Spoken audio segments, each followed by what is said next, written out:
আচ্ছা ওকে, আমি ধরে নিচ্ছি আমার কথা সবকিছু ক্লিয়ার আছে। তাহলে আমরা বেশি সময় নিব না, সুজন সাক্ষাৎ হলো, আমরা এখন ক্লাসে চলে যাব।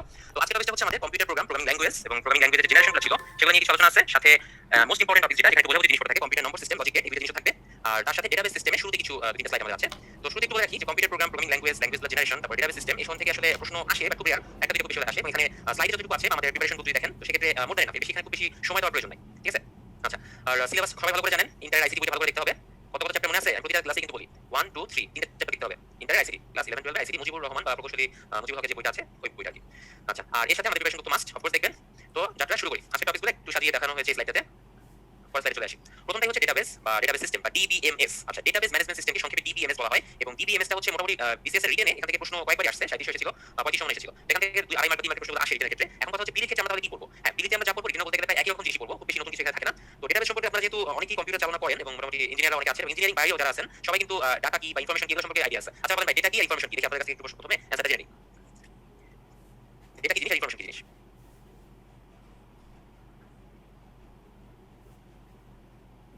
ওকে, অনেকগুলো কথা চলে এসেছে এর মধ্যে, ইনফরমেশনের তথ্য। হ্যাঁ ভাইয়া, বাংলা অনুবাদ সুন্দর হয়েছে। আচ্ছা, ডেটা হচ্ছে আপনার ডেটা শব্দের বহুবচন। ঠিক আছে? ডেটাম, এটার প্লুরাল নাম্বার হচ্ছে আপনার ডেটা বা ডাটা বলে অনেকে, উচ্চটা যেটা হবে। তো ডেটা হচ্ছে একটা একক ধারণা বা সিঙ্গেল একটা কনসেপশন, যেটা হচ্ছে তথ্যের বা ইনফরমেশনের ক্ষুদ্রতম একক। ঠিক আছে? ঠিক আছে? তো ডেটা জিনিসটা হচ্ছে সাজানো না, বিশৃঙ্খল এরকম কিছু ইনফরমেশন যেটা আমাকে দেওয়া হয় বা দেওয়া হয়েছে হয়তো। তো সেগুলোকে আমি যখন একটা মোটামুটি সুশৃঙ্খল পদ্ধতিতে বা বিন্যাস করে সাজিয়ে ফেলবো, তখনই হচ্ছে আমি কিন্তু ইনফরমেশন পেয়ে গেলাম। ঠিক আছে? এটা অনেকেই জানেন, তারপর একটু রিপিট করে দিলাম শুরুতে। মোটামুটি এটাকে সুন্দর করে স্ট্রাকচার্ড একটা ওয়েতে সাজালে আমি ইনফরমেশন পেয়ে যাবো, এই আর কি। তো ডেটা কয় প্রকার? ডেটা হচ্ছে আপনার দুই প্রকার। ডেটা টু টাইপস, একটা হচ্ছে নিউমেরিক্যাল আর একটা হচ্ছে নন নিউমেরিক্যাল। নিউমেরিক্যাল বলতে বোঝানো হয় হচ্ছে লিখে দিই, নিউমেরিক্যাল গুলো হচ্ছে আপনার নাম্বার, যেগুলো মনে করেন সংখ্যাবাচক ডাটা আর কি, যে 11 20 25 29 এরকম একটা। আর নন নিউমেরিক্যাল যেটা হচ্ছে আপনার বিভিন্ন ভ্যালু থাকবে না, বিভিন্ন কি বলবো এটাকে, প্রতীক সংকেত এগুলো হতে পারে, যেমন কারো নাম বা কারো প্রফেশন কি, পেশা বা কোনো তারিখ বা কোনো শব্দ বা কোনো ন্যাশনের নাম, যেমন আমরা বাঙালি বা ইংলিশ এরকম আর কি। তো এই ডেটাগুলো হচ্ছে নন নিউমেরিক্যাল। ঠিক আছে? নিউমেরিক্যাল হচ্ছে নাম্বারগুলো, এগুলো অনেকেই জানেন, তারপর একটু বললাম আর কি। আর ইনফরমেশন আগেই বলছি, ইনফরমেশন হচ্ছে ডেটাগুলোকে মোটামুটি প্রসেস করার পরে যেটা পাওয়া যায় আর কি। আচ্ছা, তো ডেটাবেস জিনিসটা হচ্ছে দেখেন স্লাইডে দেওয়া আছে, ডেটা অর্থ হচ্ছে উপাত্ত আর বেস হচ্ছে সমাবেশ, অর্থাৎ বিভিন্ন ডেটাগুলোকে আমরা যদি প্রসেস করে একটা মোটামুটি কালেকশন বা কালেক্টেড একটা ফর্মে নিয়ে আসতে পারি, সেই সমাবেশটাই হচ্ছে আপনার ডেটাবেস। ঠিক আছে? আচ্ছা, সহজ কথায় কোনো কম্পিউটার সিস্টেমে যে সকল উপাত্ত বা রেকর্ডগুলো আমরা স্টোর করে রাখি সেটাই হচ্ছে ডেটাবেস। ওকে? আচ্ছা, তো ডেটাবেস ম্যানেজমেন্ট সিস্টেমটা হচ্ছে ডিবিএমএস। ডিবিএমএস এর সাধারণত ইউজ করা হয় হচ্ছে বিভিন্ন কলকারখানা, শিল্প কারখানা বা প্রতিষ্ঠান বা যে কোনো ধরনের অফিস, সরকারি হোক বেসরকারি হোক, সব ধরনের অফিসগুলোতেই কিন্তু ডেটাবেস ম্যানেজমেন্ট সিস্টেম থাকে। এটা হচ্ছে এমন একটা সফটওয়্যার যেটা হচ্ছে ওই অফিসে বা ওই প্রতিষ্ঠানে যারা যারা কাজ করছেন, এমপ্লয়ি তো আছে, এমপ্লয়িদের ডেটাবেস আছে, তারপর হচ্ছে ওখানে কি টাইপের সফটওয়্যার ইউজ করা হচ্ছে সেগুলোর ডেটাবেস থাকে, প্লাস আদার্স জিনিসগুলো থাকে, সেগুলো হচ্ছে একটা মাদার বলবো, কম্পিউটার বা সার্ভার বলবো, সেখানে স্টোর করা থাকে। ঠিক আছে? এছাড়া ব্যাংকিং, যেটা ব্যাংকিং এর কথা বলছি, যাবতীয় যতগুলো ব্যাংক আছে, সরকারি বেসরকারি স্বায়ত্তশাসিত অথবা নন গভর্নমেন্ট যেগুলো আছে না কেন, সবগুলোতে একটা ডিবিএমএস বা ডেটাবেস ম্যানেজমেন্ট সিস্টেম থাকে। এইটা ছাড়া কোনো কিছু আসলে পসিবল না, কারণ আপনি কম্পিউটার চালাতে গেলে বা কম্পিউটারের মাধ্যমে আপনি যদি আপনার প্রতিষ্ঠানকে নিয়ন্ত্রণ করতে চান, আপনার অবশ্যই ডিবিএমএস ম্যান্ডেটরি। আচ্ছা, ডেটাবেসের মধ্যে কিছু ব্যাপার আছে, ডেটাবেসের কয়েকটা উপাদান আছে। ঠিক আছে? আমি একটু লিখে দিচ্ছি, এক মিনিট। উপাদান, ডেটাবেসে কিছু উপাদান আছে। তো উপাদানগুলো কি? ডেটাবেস ম্যানেজমেন্ট সিস্টেমে প্রথমেই থাকে হচ্ছে আপনার, একটু লিখে দিচ্ছি, হ্যাঁ, উপাদানগুলোকে একটু লিখে দিচ্ছি। হ্যাঁ, প্রথমে থাকে হচ্ছে ডেটা, এটা তো থাকতেই হবে ভাই, এটা ছাড়া তো আপনি কাজ করতে পারবেন না। তারপর থাকে হচ্ছে রেকর্ড, এই ডেটাগুলোকে আপনি যখন সাজাবেন রেকর্ড আকারে সাজিয়ে রাখবেন, স্টোর করে রাখবেন। ঠিক আছে? এরপর হচ্ছে ফিল্ড, 3 নাম্বারটা হচ্ছে ফিল্ড, এবং 4 নাম্বারটা হচ্ছে আপনার ডেটা টেবিল। একটা টেবিল আকারে বিভিন্ন অ্যাট্রিবিউটস বা এন্টিটিগুলোকে আপনি এক এক করে ইনপুট দিবেন ওই টেবিলে, সেটাকে ডেটা টেবিল বলা হয়। এখন কথা হচ্ছে ভাই, এগুলো কি জিনিস, এগুলো একটু ব্যাখ্যা করা দরকার তো, কারণ রেকর্ড ফিল্ড এগুলো বুঝলাম না। আচ্ছা ঠিক আছে, তাহলে আমি একটু ব্যাখ্যা করি। ডেটা বলবো না, ডেটা জিনিসটা আপনারা অলরেডি জেনে গেছেন। রেকর্ড হচ্ছে অনেকগুলো ফিল্ড, আগে ফিল্ডে বলে আসি। ফিল্ডটা হচ্ছে আপনি যে ডেটাগুলোকে স্টোর করছেন সেগুলোর একদম ক্ষুদ্রতম যে একক আছে বা ক্ষুদ্রতম যে ইউনিটটা আছে, সেটা হচ্ছে আপনার ফিল্ড। তো অনেকগুলো ফিল্ড মিলে আপনার রেকর্ড তৈরি হয়। ঠিক আছে? এগুলো আসলে মৌখিকভাবে এরকম একটু বোঝানো কঠিন, যদি এগুলো একটু কম্পিউটারের মাধ্যমে বা রিয়েলি কোনো একটা ডিবিএমএস সফটওয়্যার ইউজ করে যদি আপনাদেরকে দেখানো যেত, তাহলে তার ইজি হতো। বাট সবথেকে আসার কথা হচ্ছে বিলি বলেন বা রিটেন বলেন, কোনোখানেই এত বেশি ডিটেইলসে যাওয়ার কোনো দরকার নেই। কোনটা সাহায্যে কি হয় আপনি এগুলো জানতে পারলে আপনার জন্য মোর দ্যান এনাফ। ওকে? সো আমরা বেশি প্যারা নিব না, কারণ এমসিকিউ তে একটা নাম্বার মাত্র, এক নাম্বার আপনি জন্য যদি এত কষ্ট করেন 199 নাম্বার করে থাকবে। সো ইজি ওয়েতে চলেন, টেকনিক্যালি চলেন। আচ্ছা, তো ফিল্ড রেকর্ড এগুলোকে যখন আপনি টেবিলে এন্ট্রি দিবেন, সেগুলোর মাধ্যমে হচ্ছে ডেটা টেবিল আপনার তৈরি হচ্ছে। এগুলো হচ্ছে ডেটাবেসের একদম মেইন উপাদানটাই হচ্ছে ডেটা টেবিল। ডেটা হায়ারার্কি বলে একটা ইনফো আছে, একটা উপাদান আছে, সেটা হচ্ছে ডেটা হায়ারার্কি গুলো হচ্ছে বিভিন্ন bit byte field record file এগুলোর সমন্বয়ে গঠিত একটা উপাদান। ঠিক আছে? সেটা হচ্ছে ডেটা হায়ারার্কি। তো ডেটা হায়ারার্কি দেখেন, একটু খেয়াল করে দেখেন, ফিল্ড রেকর্ড টেবিল এগুলো আমি অলরেডি বলে ফেলছি। তো ওই উপাদানটাকে ডেটা হায়ারার্কিতে সুন্দর করে ব্যাখ্যা করা হয় আর কি। তো বিট বাইট এগুলো সম্পর্কে মনে হয় কারো কোনো প্রশ্ন নাই। এক বাইটে কত বিট বলতে পারবেন? এক বাইটে কত বিট, নাকি এক বিটে কত বাইট, একটু বলেন। হ্যাঁ সাকিব, থ্যাংক ইউ, আপনি কয়েকটা ডেটাবেস ম্যানেজমেন্ট সফটওয়্যারের কথা বলে ফেলছেন, অসুবিধা নেই, এগুলো আমরা পরে বলবো। আচ্ছা, এক বাইট হচ্ছে সমান 8 বিট, এটাই ম্যাক্সিমাম বলছেন। আর এক বিট তাহলে কত বাইট? 1/8 বাইট, অর্থাৎ 8 ভাগের 1 ভাগ। এটা উল্টা উল্টা করে কিন্তু আসতে পারে মাঝে মধ্যে, দেখে রাখতে হবে আমাদেরকে। আচ্ছা, এখন কথা হচ্ছে ডিবিএমএস এর কয়েকটা উদাহরণ আমার দরকার, যে কোন টাইপের সফটওয়্যারগুলো সাধারণত এই ব্যাংক বা শিক্ষা প্রতিষ্ঠান বা সরকারি বেসরকারি অফিস সমূহ এগুলো ইউজ করে থাকে, সেটা দেখা দরকার। আসেন তাহলে দেখি ডিবিএমএস এর কয়েকটা সফটওয়্যারের উদাহরণ দেখব। যেমন মাইক্রোসফট অ্যাক্সেস নামে একটা সফটওয়্যার আছে, এটা আপনি আপনার কম্পিউটারে পাবেন। যারা এমএস অফিস ইনস্টল করে কম্পিউটার ইউজ করছেন, তো মাইক্রোসফট অ্যাক্সেস আপনি অবশ্যই পাবেন। আপনি ক্লাস শেষে দেখেন আপনার মাইক্রোসফট অফিসে মাইক্রোসফট অ্যাক্সেস নামে একটা সফটওয়্যার আছে, এটা দিয়ে আপনি ইজিলি ডিবিএমএস টা চালু করতে পারবেন। এরপর ওরাকল আছে, ওরাকল জিনিসটা ভাই খুব অবাক করার বিষয়। ওরাকল আপনার প্রোগ্রামিং ল্যাঙ্গুয়েজ আছে, তারপর হচ্ছে আপনার এই ডেটাবেস ম্যানেজমেন্ট সফটওয়্যার আছে, বেশ কয়েক জায়গায় আছে। আর ওরাকল নামে একটা প্রকাশিত গাইডও আছে। এরপর আছে মাই এসকিউএল, এসকিউএল বড় হাতের এস বড় হাতের কিউ বড় হাতের এল। এরপর আছে এসকিউএল সার্ভার, এটা একটা ডেটাবেস ম্যানেজমেন্ট সিস্টেম সফটওয়্যার। তোমরা আমাকে এগুলো ইম্পর্টেন্ট, এগুলো মনে রাখলেই হবে, বেশি দরকার হয় না। তো আমরা পরের স্লাইডে আসি। এই স্লাইডে দেখেন আরো কিছু উদাহরণ দেওয়া আছে, আমি যেগুলো লিখেছি তার বাইরেও দেখেন, এজন্য আমি এগুলো বলবো না। Access server, IBM DB two, MySQL, Oracle, visual fox pro, file maker pro. আচ্ছা, এখন হচ্ছে ডেটাবেস যে আমি সফটওয়্যারের মাধ্যমে যে আমি ডেটাগুলো এন্ট্রি দিব, তো আমি কি ল্যাঙ্গুয়েজ এখানে ইউজ করব? এটাতে ল্যাঙ্গুয়েজ দরকার, সেটাকে হচ্ছে ডেটাবেস ল্যাঙ্গুয়েজ বলা হচ্ছে। তো ডেটাবেস ল্যাঙ্গুয়েজ সাধারণত 3 রকমের হয়। তো সেই 3 রকমের মধ্যে হচ্ছে কোয়েরি ল্যাঙ্গুয়েজ বলে একটা ব্যাপার আছে, QUEL। এটা হচ্ছে কোয়েরি ল্যাঙ্গুয়েজ, ঠিক আছে? সাধারণত কোনো ডেটা বা রেকর্ড আলাদা আলাদা করে আপনি যখন প্রদর্শন করতে যাবেন, তখন আপনার কোয়েরি ল্যাঙ্গুয়েজটা ইউজ করতেই হবে। এখন ভাই জিজ্ঞেস করেন না ভাই কোয়েরি ল্যাঙ্গুয়েজ কি? এটা ল্যাঙ্গুয়েজ ভাই, এটাকে আপনাকে বুঝাতে পারবো না আমি। এটা আপনার মুখস্থই করতে হবে। যেমন প্রোগ্রামিং ল্যাঙ্গুয়েজে সি, সি প্লাস প্লাস আপনি জানেন, তো এরকম ডেটাবেস ল্যাঙ্গুয়েজের মধ্যে কোয়েরি ল্যাঙ্গুয়েজটা ইউজ করা হচ্ছে। আচ্ছা, QUEL এটা হচ্ছে আপনার কোয়েরি ল্যাঙ্গুয়েজ। এছাড়া একটা আছে QBE, এটা হচ্ছে কোয়েরি বাই এক্সাম্পল, আর একটা আছে SQL। সাধারণত রিলেশনাল ডাটাবেস যেটা আছে, রিলেশনাল ডাটাবেস ম্যানেজমেন্ট সিস্টেম যেটা আছে, সেখানে SQL টা ইউজ করা হয়। SQL এর পূর্ণরূপটা কি? SQL এর পূর্ণরূপ হচ্ছে আপনার স্ট্রাকচারড কোয়েরি ল্যাঙ্গুয়েজ, ঠিক আছে? Structured query language. তো মোটামুটি ডেটাবেস ল্যাঙ্গুয়েজ এই 3 রকমেরই, এর বাইরে আর কিছু খুব একটা দরকার হয় না। তো আপনাদের জন্য আজকে প্রথম পোল কোশ্চেনটা আমি চালু করে দিলাম। মামুনিকে পোল কোশ্চেনটা চালু করে দেওয়ার জন্য।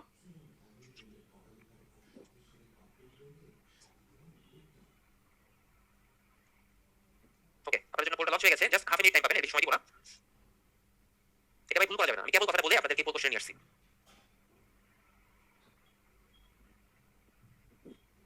রিলেশনাল ডাটাবেসের জন্য আদর্শ কোয়েরি ল্যাঙ্গুয়েজ কোনটি?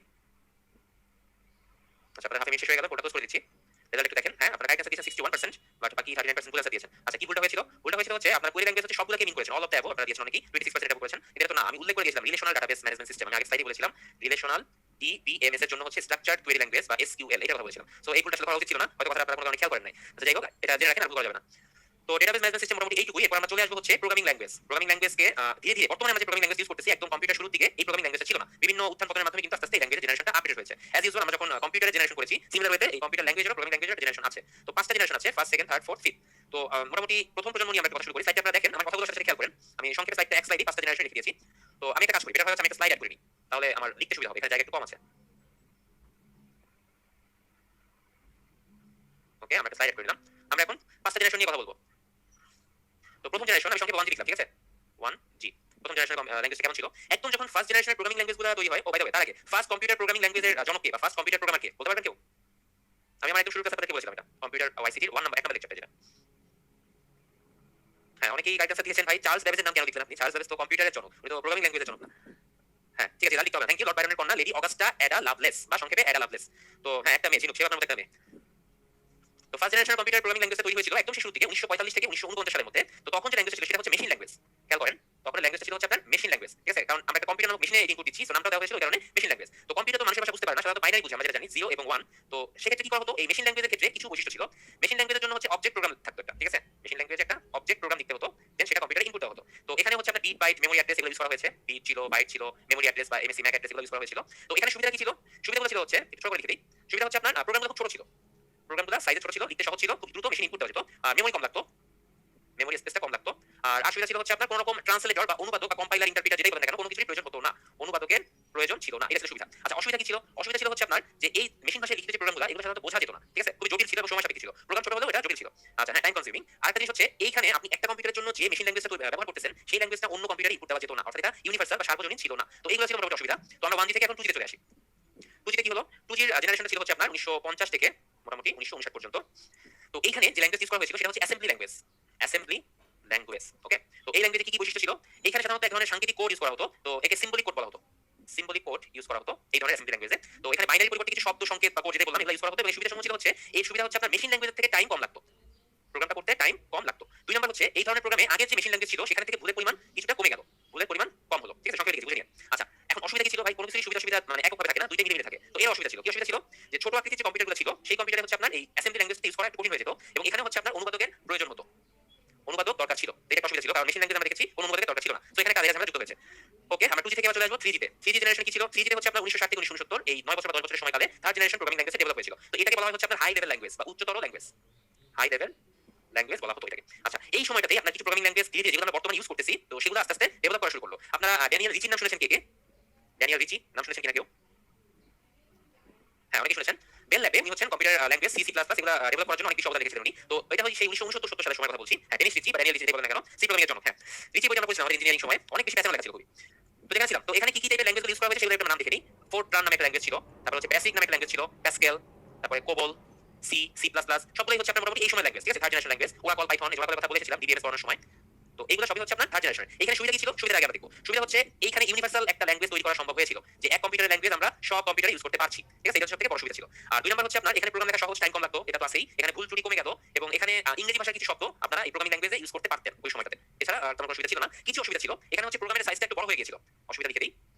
প্রোগ্রামের সাইজ বড় হয়ে গিয়েছিল, সো এক্সিকিউট করতে একটু টাইম বেশি লাগতো। আর মাঝে মধ্যে হচ্ছে কম্পিউটার এই ল্যাঙ্গুয়েজটা বোঝা যেত না, দ্যাটস ওয়াই ইন্টারপ্রিটারের প্রয়োজন হতো, ইন্টারপ্রিটার বা ট্রান্সলেটরের প্রয়োজন হতো। ওকে, এই ছিল হচ্ছে থার্ড জেনারেশন। সংক্ষেপে যাই, এবার আছে 4G বা fourth generation language computer programming এর। সেটা হচ্ছে ভেরি হাই লেভেল ল্যাঙ্গুয়েজ, অর্থাৎ আগের থেকে একটা ভেরি যোগ করে দিলেই কাজ শেষ। Very high level language. তো এই জেনারেশনে কি কি ল্যাঙ্গুয়েজ ছিল, ল্যাঙ্গুয়েজের একটু উদাহরণ দেখে নিই। SQL/DS একটা কম্পিউটার ভাষা ছিল। ওরাকল একটা নতুন আপডেট ভার্সন হয়েছিল এই সময় একই নামে। এরপর হচ্ছে ইন্টেলেক্ট। এগুলো ছিল হচ্ছে আপনার ফোর্থ জেনারেশন প্রোগ্রামিং ল্যাঙ্গুয়েজের ভাষা। তো এই সুবিধাগুলো হচ্ছে আগের মতোই ইউনিভার্সাল, সব কম্পিউটার ইউজ করা যাবে। আর কিছু সুবিধা আছে, ডেটাবেস ম্যানেজমেন্ট সফটওয়্যার সিস্টেম খুব ইজিলি ইউজ করা যেত, অর্থাৎ DBMS টা উন্নত মানের হলো। ঠিক আছে, DBMS উন্নত মানের ইউজ করা যেত। আর যে কোনো সময় ডেটা স্টোর, রিপ্রিজার্ভ বা রিপোর্ট তৈরি করা, কোয়েরি করা সবকিছু করা যেত। আর অসুবিধা হচ্ছে আপনার খুবই কম অসুবিধা ছিল, অসুবিধাটা একটু বলে রাখি। অসুবিধা ছিল হচ্ছে এই ভাষার সাহায্যে উচ্চ স্তরের মতো জটিল বা শক্তিশালী কম্পিউটার প্রোগ্রাম রচনা করা যেত না। আর অসুবিধা হচ্ছে অনুবাদ করার পর, অনুবাদ তো দরকার ছিলই, অনুবাদ করার পরে অনেক সময় কিছু কিছু প্রোগ্রামে বাগ দেখা দিত বা ডিবাগিং করার প্রয়োজন হতো। বাগ জিনিসটা আপনারা জানেন যে প্রোগ্রামে কোনো এরর হলে ডিবাগিং করতে হয়। ঠিক আছে, তো এটা নির্ভুল হচ্ছিল না, কিছু প্রবলেম দেখা দিত। আচ্ছা, ফিফথ জেনারেশনের কথা আমি লিখবো না, ফিফথ জেনারেশনটা হচ্ছে আগের স্লাইড থেকে দেখাই দিব আপনাদেরকে।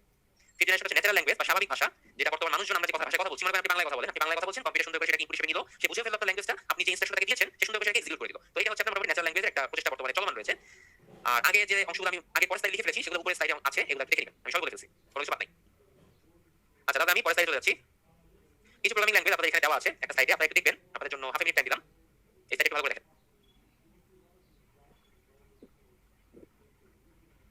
ফোরট্রান ছিল একদম শুরুর দিকে আপনার computer language. ALGOL, Lisp, LISP একটা মিনিং আছে, আমি এটা লিখে দিই। LISP মানে লিস্ট প্রসেসিং, এটার ফুল মিনিং ছিল। এছাড়া প্যাসকেলের নাম অনেকে জানেন, কোবলের নাম জানেন, প্যাসিক এটাও জানেন। অ্যাডা হচ্ছে সেই লর্ড বায়রনের কন্যা অ্যাডা বায়রনের নাম অনুসারে অ্যাডা রাখা হয়েছে। এরপরে সি নিয়ে কথা বলি, যুক্তরাষ্ট্রের 1970 সালে এটা বেল ল্যাবরেটরিতে ডেভিস রিচি উনি এই সি প্রোগ্রামিং ল্যাঙ্গুয়েজ তৈরি করেছিলেন। আচ্ছা, কি আছে সি প্লাস প্লাস হচ্ছে আপনার object oriented program, object oriented language, object oriented programming language যেটাই বলি না কেন। এটা তৈরি হয়েছিল আপনার 1980 সালে। এরপর কি আছে পাইথন সাধারণত যারা ইঞ্জিনিয়ারিং পড়েন, কম্পিউটার সায়েন্স এবং ইঞ্জিনিয়ারিং পড়াশোনা করতে চান, তারা প্রথমে হচ্ছে পাইথনটা শেখানো হয়, বেসিক শেখানো হয় যত জানি। তো পাইথন শেখার পর ধীরে ধীরে C plus plus higher language দিকে যাওয়া হয়। আচ্ছা, জাভা আছে, জাভা কিছুটা সি প্লাস প্লাস এর মতোই অবজেক্ট ওরিয়েন্টেড প্রোগ্রামিং ল্যাঙ্গুয়েজের মতো কিছুটা। জাভাটা খুব রিসেন্ট এসেছে 1995 সালে। এটা আছে PHP 1995 সালে, এটাও সি প্রোগ্রামিং এর ভাষাকে মোটামুটি ডেভেলপ করার মাধ্যমে আপডেট একটা ভাষা তৈরি করা হয়েছে PHP। ঠিক আছে, তো এই স্লাইডে আপনারা দেখলেন কোন ল্যাঙ্গুয়েজে কত সালে এসেছে, আপনাদের জন্য জাস্ট একটু দেখিয়ে রেখেছি। এটা ম্যান্ডেটরি না যে আপনাদেরকে মুখস্থ করতে হবে, কোনো দরকার নাই। মোটামুটি C plus plus, Python, Java, PHP, তারপরে ফোরট্রান বা বেসিক, প্যাসকেল এরকম যাদের নাম করা ল্যাঙ্গুয়েজ, ওদের মানে প্রোগ্রামিং ল্যাঙ্গুয়েজের ইনভেনশনের সালটা একটু মনে রাখতে পারলে ভালো হবে আশা করি। লিখে রাখবেন।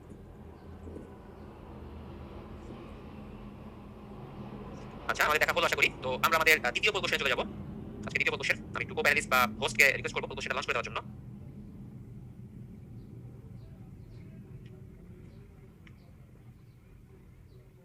ভাই একজন জিজ্ঞেস করেছেন ফোরট্রানটা কি মেশিন ল্যাঙ্গুয়েজ কিনা। ভাই ফোরট্রান যখন আবিষ্কার হয় তখন আমাদের আমরা মেশিন ল্যাঙ্গুয়েজের জেনারেশনটা পার করে এসেছি। মেশিন ল্যাঙ্গুয়েজ ছিল 1945 থেকে 1949, আর ফোরট্রান ল্যাঙ্গুয়েজ আবিষ্কার হয়েছে 1957 তে। তো এটা আসলে আপনার অ্যাসেম্বলি ল্যাঙ্গুয়েজের মধ্যে পড়েছে, ফার্স্ট প্রোগ্রামিং ল্যাঙ্গুয়েজ বলা হয় ফোরট্রানকে। অ্যাসেম্বলি ল্যাঙ্গুয়েজ একটু আপডেট ভার্সন আর কি, পুরোপুরি অ্যাসেম্বলি ল্যাঙ্গুয়েজ বলা যাবে না। ফার্স্ট প্রোগ্রামিং ল্যাঙ্গুয়েজ আমি জিজ্ঞেস করেছেন, এটা হচ্ছে আপনার ফোরট্রান হচ্ছে ফার্স্ট প্রোগ্রামিং ল্যাঙ্গুয়েজ। আচ্ছা, কোশ্চেন অনেক সময় দেওয়া হয়ে গিয়েছে, আমরা পোলটা ক্লোজ করে দিচ্ছি, রেজাল্ট আমি শেয়ার দিলাম। Which programming language is not a high level language, এটা ছিল আমাদের প্রশ্ন। Java, Oracle, C plus plus, আপনার চারটা অপশন ছিল, আপনার ফোরট্রান দিয়েছেন, ঠিকই আছে, কোনো সমস্যা নাই, আপনারা ম্যাক্সিমাম কারেক্ট করেছেন। কারণ দেখেন একটু চিন্তা করে যে হাই লেভেল ল্যাঙ্গুয়েজ আসলে কোন জেনারেশনে এসেছিল। হাই লেভেল ল্যাঙ্গুয়েজ এসেছিল হচ্ছে আপনার থার্ড জেনারেশনে। তো থার্ড জেনারেশনে এসে কিন্তু আপনার জাভা, ওরাকল বা সি প্লাস প্লাস এগুলো চলে এসেছিল। তার মানে আপনার ফোরট্রানটা যেটা হচ্ছে 1957 সালে, অর্থাৎ অ্যাসেম্বলি ল্যাঙ্গুয়েজ থেকে বের হওয়ার যে সময়টা, ওই সময় ল্যাঙ্গুয়েজটা তৈরি হয়েছিল। সো এইটাই একমাত্র হাই লেভেল ল্যাঙ্গুয়েজ না, বাকিগুলো সব 3G ল্যাঙ্গুয়েজ বা থার্ড জেনারেশন ল্যাঙ্গুয়েজ, তিনটাই। ওকে, আমরা কোশ্চেন থেকে চলে আসলাম আমাদের পরবর্তী টপিকস অ্যালগরিদম এবং ফ্লোচার্ট। অ্যালগরিদম ফ্লোচার্ট সম্পর্কে অনেকেরই আইডিয়া আছে আমাদের, যেটা সাধারণত যখন আমরা কোনো সমস্যার সম্মুখীন হই, সমস্যা বলতে হচ্ছে ভাই দৈনন্দিন জীবনের সমস্যা না, আমরা এমন কোনো সমস্যা যেটাকে প্রোগ্রামিং ভাষায় বা প্রোগ্রামিং ল্যাঙ্গুয়েজ দিয়ে তৈরি করা যায় বা সলিউশন করা সম্ভব, সেই সমস্যার কথা বলছি। তো সেই ধরনের সমস্যাগুলোকে সাধারণত দুইটা পার্টে ভাগ করে করা হয়। একটা হচ্ছে ফার্স্ট থিং হচ্ছে আপনি মনে করেন হচ্ছে সাপোজ তিনটা সংখ্যা দেওয়া আছে, আপনাকে বলা হলো তিনটা সংখ্যার মধ্যে বৃহত্তম সংখ্যাটা বের করতে হবে। তো আপনি তো সুন্দর করে সংখ্যা তিনটা যদি শুনেন, মনে করেন 11, 12, 13, আপনি শুনলেন, শোনার পরে বললেন কি যে ভাই এটা 13 বৃহত্তম সংখ্যা, কারণ আপনার মস্তিষ্ক খুব সুন্দর করে ক্যালকুলেট করে ফেলতে পারবে। বাট কম্পিউটার তো এটা ক্যালকুলেট করতে পারবে না, কম্পিউটারকে আমরা ইনস্ট্রাকশন না দিলে সে কিছু করতে পারবে না। ঠিক আছে, আচ্ছা, তো সেক্ষেত্রে হচ্ছে আপনার কি করতে হয়, একটা অ্যালগরিদম সাজাতে হয়। অ্যালগরিদম হচ্ছে যে সমস্যাটা আমাদের সামনে এসেছে সেটাকে আমরা কয়েকটা ধাপে বা স্টেপে ভাঙাবো, ভাঙানোর পর ধাপে ধাপে আস্তে আস্তে সমস্যার সমাধান করবো। ঠিক আছে, এটা হচ্ছে অ্যালগরিদম। আর ফ্লোচার্টটা কি, ফ্লোচার্টটা হচ্ছে সেই সমস্যার সমাধান করা হবে, কিন্তু ফ্লোচার্টের মধ্যে একটা দৃশ্যমান ভিজুয়ালাইজেশন থাকবে, অর্থাৎ ছবি থাকবে বা চিত্র থাকবে বা চার্ট থাকবে, সেই আকারে হচ্ছে আপনার সমস্যার সমাধানের জন্য পথ প্রদর্শন করা হয়। তো অ্যালগরিদম ও ফ্লোচার্টের মধ্যে পার্থক্যগুলো হচ্ছে আপনার অ্যালগরিদমের কোনো প্রকারভেদ নাই, ফ্লোচার্টের প্রকারভেদ আছে দুই রকম। অ্যালগরিদম হচ্ছে সমস্যা সমাধানের জন্য আগে অ্যালগরিদম দরকার, অ্যালগরিদম করার পর জিনিসটাকে ভিজুয়ালাইজ করার জন্য ফ্লোচার্ট আঁকা হয়। সাধারণত অ্যালগরিদম অবশ্যই আবশ্যক, কারণ কোনো প্রোগ্রাম যখন আমি লিখতে যাব তখন কোনোভাবে অ্যালগরিদম না থাকলে আমি প্রোগ্রামটা লিখতে পারবো না। এখন অ্যালগরিদম লেখার পর আপনি যদি বুঝে ফেলেন যে এই প্রসেসে গেলে আমার প্রোগ্রামটা আমি কমপ্লিট করতে পারবো, সেক্ষেত্রে অনেক জায়গায় ফ্লোচার্টের দরকার হয় না। সো ফ্লোচার্ট ম্যান্ডেটরি কোনো এলিমেন্ট না। ফ্লোচার্টে কিছু প্রতীক বা সিম্বল ইউজ করা হয়, যেটা আপনার অ্যালগরিদমে ইউজ করা হয় না। আসেন আমরা যে ফ্লোচার্টে ব্যবহার করা হয় এরকম কিছু প্রতীকের সাথে একটু পরিচিত হই। সাধারণত ফ্লোচার্টে পরিচিত হওয়ার আগে আমরা একটা ফ্লোচার্ট আগে একটু দেখে আসি। এই ছবিটা একটু ভালো করে খেয়াল করেন। A B C তিনটা আপনার নাম্বার দেওয়া আছে। তো এই নাম্বার তিনটার মধ্যে K কে বড় সেটা আমাকে বের করতে হবে। তো সেটার জন্য আমি একটা ফ্লো চার্ট তৈরি করেছি। তো ফ্লো চার্ট তৈরি করতে গেলে আগে অ্যালগরিদমটা আমি চিন্তা করি। ভাই আমি এখন যেগুলো বলছি এগুলো কোনোভাবেই আপনার বিধির জন্য কাজে আসবে না। জাস্ট ফ্লো চার্টের যে এলিমেন্টগুলো আছে সেই কোনটার মানে কি, যেমন এই সাইজের যে এই সাইনটা আছে, এই চার কোণা এইটার মানে কি, বা এইটার মানে কি, বা এই যে একটু আয়তাকার টাইপের মানে কি, বা এটার মানে কি, অনেক সময় এগুলো আসতে দেখা যায়। তাও ব্যাংকিং পরীক্ষাগুলো আসতে দেখা গিয়েছে। এই পর্যন্ত বিসিএস এখন আসেনি। এগুলো আমাদের প্রয়োজন। বাট কিভাবে কাজ করে, কেন কাজ করে, এগুলো তো প্রয়োজন না। জাস্ট আমি আপনাদেরকে একটা উদাহরণের জন্য এই স্লাইডটা লিখেছি, এছাড়া কিছুই না। এটা নিয়ে মাথা গরম করবেন না কেউ। এখানে বোঝাবুঝির কিছু দরকারই নাই। আচ্ছা, তো আমরা একটা ফ্লো চার্ট দেখলাম। ফ্লো চার্ট হচ্ছে ABC তিনটার মধ্যে ফার্স্টে মনে করেন যে A কি B এর থেকে বড় কিনা। যদি A B এর থেকে বড় হয় তার মানে কি A গ্রেটার দ্যান B, এটা হচ্ছে ট্রু বা সত্য। তাহলে A হচ্ছে এখন বড় বা B। এরপরে A কে আমি কম্পেয়ার করব C এর সাথে। A কি C এর থেকে বড় কিনা। যদি সেটাও ট্রু হয় স্টেটমেন্টটা, তাহলে কি A B এর থেকেও বড় C এর থেকেও বড়, তার মানে আমি A কে প্রিন্ট করব রেজাল্ট হিসেবে। তার মানে A হচ্ছে আমার বৃহত্তম সংখ্যা। এইটা হলো একটা স্টেপ। এখন কোন কারণে A গ্রেটার দ্যান B যদি না হয়ে থাকে, যদি ফলস হয়, অর্থাৎ B হচ্ছে বড় A বড় না, তাহলে আমি কি করব, B তো বড় পেয়ে গেছি। এরপর আমি B কে কম্পেয়ার করব C এর সাথে যে B C এর থেকে বড় কিনা। সেটাকে যদি ট্রু হয়ে যায় তার মানে আমি B পেয়ে গেছি, B কে প্রিন্ট দিব। কিন্তু দুইটা মাঝে জিনিস যদি ফলস হয় তাহলে হচ্ছে C সবার বড়। তো দেখো এগুলো ডিটেইলসে যাওয়ার কোনো দরকার নাই। আমরা হচ্ছে সাইনগুলো একটু ভালো করে দেখব। আসলে কি কি সাইন ইউজ করা হয়। সাধারণত কোনো ফ্লো চার্ট শুরু করার জন্য বা শেষ করার জন্য এই ডিম্বাকৃতি একটা সাইন ইউজ করা হয়। ডিম্বাকৃতি আয়তক্ষেত্র মানে এটা চার কোণ আয়তক্ষেত্রের চারটা কোণা যদি একটু রাউন্ড করে দেওয়া হয়, তো সেক্ষেত্রে হচ্ছে এটা একটা সাইন পাওয়া যায়। তো এটা দিয়ে আসলে কোনো প্রসেস শুরু করা হচ্ছে কিনা বা শেষ হয়েছে কিনা সেটা বোঝানো হয়। অ্যারো চিহ্ন দিয়ে বোঝানো হয় হচ্ছে পরের স্টেপ বা নেক্সট স্টেপ। আমি পরের স্টেপে কি যাচ্ছি কিনা সেটা বোঝানো হয়। একটা সামান্তরিক টাইপের একটা সাইন আছে। এই সামান্তরিক চিহ্নটা হচ্ছে ইনপুট বা আউটপুট নেওয়ার জন্য ইউজ করা হয়। খেয়াল করেন আগের সাইনটা, এই পরের সাইনটা খেয়াল করেন। এই যে এটা কিন্তু সামান্তরিক সাইন ছিল। কারণ আমি এটা অন্য কালার ইউজ করি তাহলে বুঝতে সুবিধা হবে। এটা খেয়াল করেন, এই যে সামান্তরিক সাইন খেয়াল করেন কিন্তু। সামান্তরিকটা কিন্তু ABC কে রিড করছে। রিড করা মানে হচ্ছে ইনপুট নেওয়া হচ্ছে। ওকে, সো এটা হচ্ছে আপনার ইনপুটের জন্য। আচ্ছা, এরপর হচ্ছে আয়তক্ষেত্রে যে একটা বক্স দেখতে পাচ্ছেন আপনার, ডায়াগোনাল বক্স, সেটা হচ্ছে আপনার প্রসেস, অর্থাৎ আমি জিনিসটাকে প্রসেস করতেছি। প্রসেসিং হচ্ছে এইটা দিয়ে প্রসেসিং অবস্থাটাকে বোঝানো হয়। এরপর হচ্ছে আপনার এই টাইপের একটা ডায়াগোনাল বা ডায়মন্ড আকৃতির একটা বক্স দিয়ে সিদ্ধান্ত, আমি কি ডিসিশনটা পেলাম প্রসেস করার পরে সেটা বোঝানোর জন্য এই বক্সটা ইউজ করা হয়। অর্থাৎ আমি ডিসিশন বা সিদ্ধান্তটা এই বক্সের মধ্যে লিখব।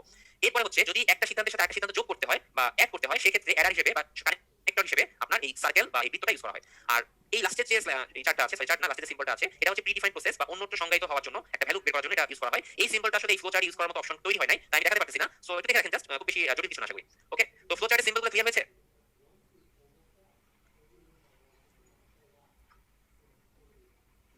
জাস্ট ওয়াইল্ড লিখে রেসপন্স করলেই হবে, বুঝে নিব। আচ্ছা ঠিক আছে। ওকে, তার মানে আমরা পরের স্লাইডে যেতে পারি। বাট পরের স্লাইডে যাওয়ার আগে আমরা ছোট করে 1 মিনিটের একটা ব্রেক নিব, একটু রিফ্রেশ হন। কারণ অনেকক্ষণ কথা বললাম। Database language, programming language, flow chart, algorithm অনেক কথা বলা হয়ে গেছে। সো 1 মিনিট একটু ব্রেনটাকে হালকা করেন, 1 মিনিট পর ফিরে আসছি।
ওকে, 1 মিনিট শেষ হয়ে গেছে আশা করি। আমরা আবার ফিরে আসলাম।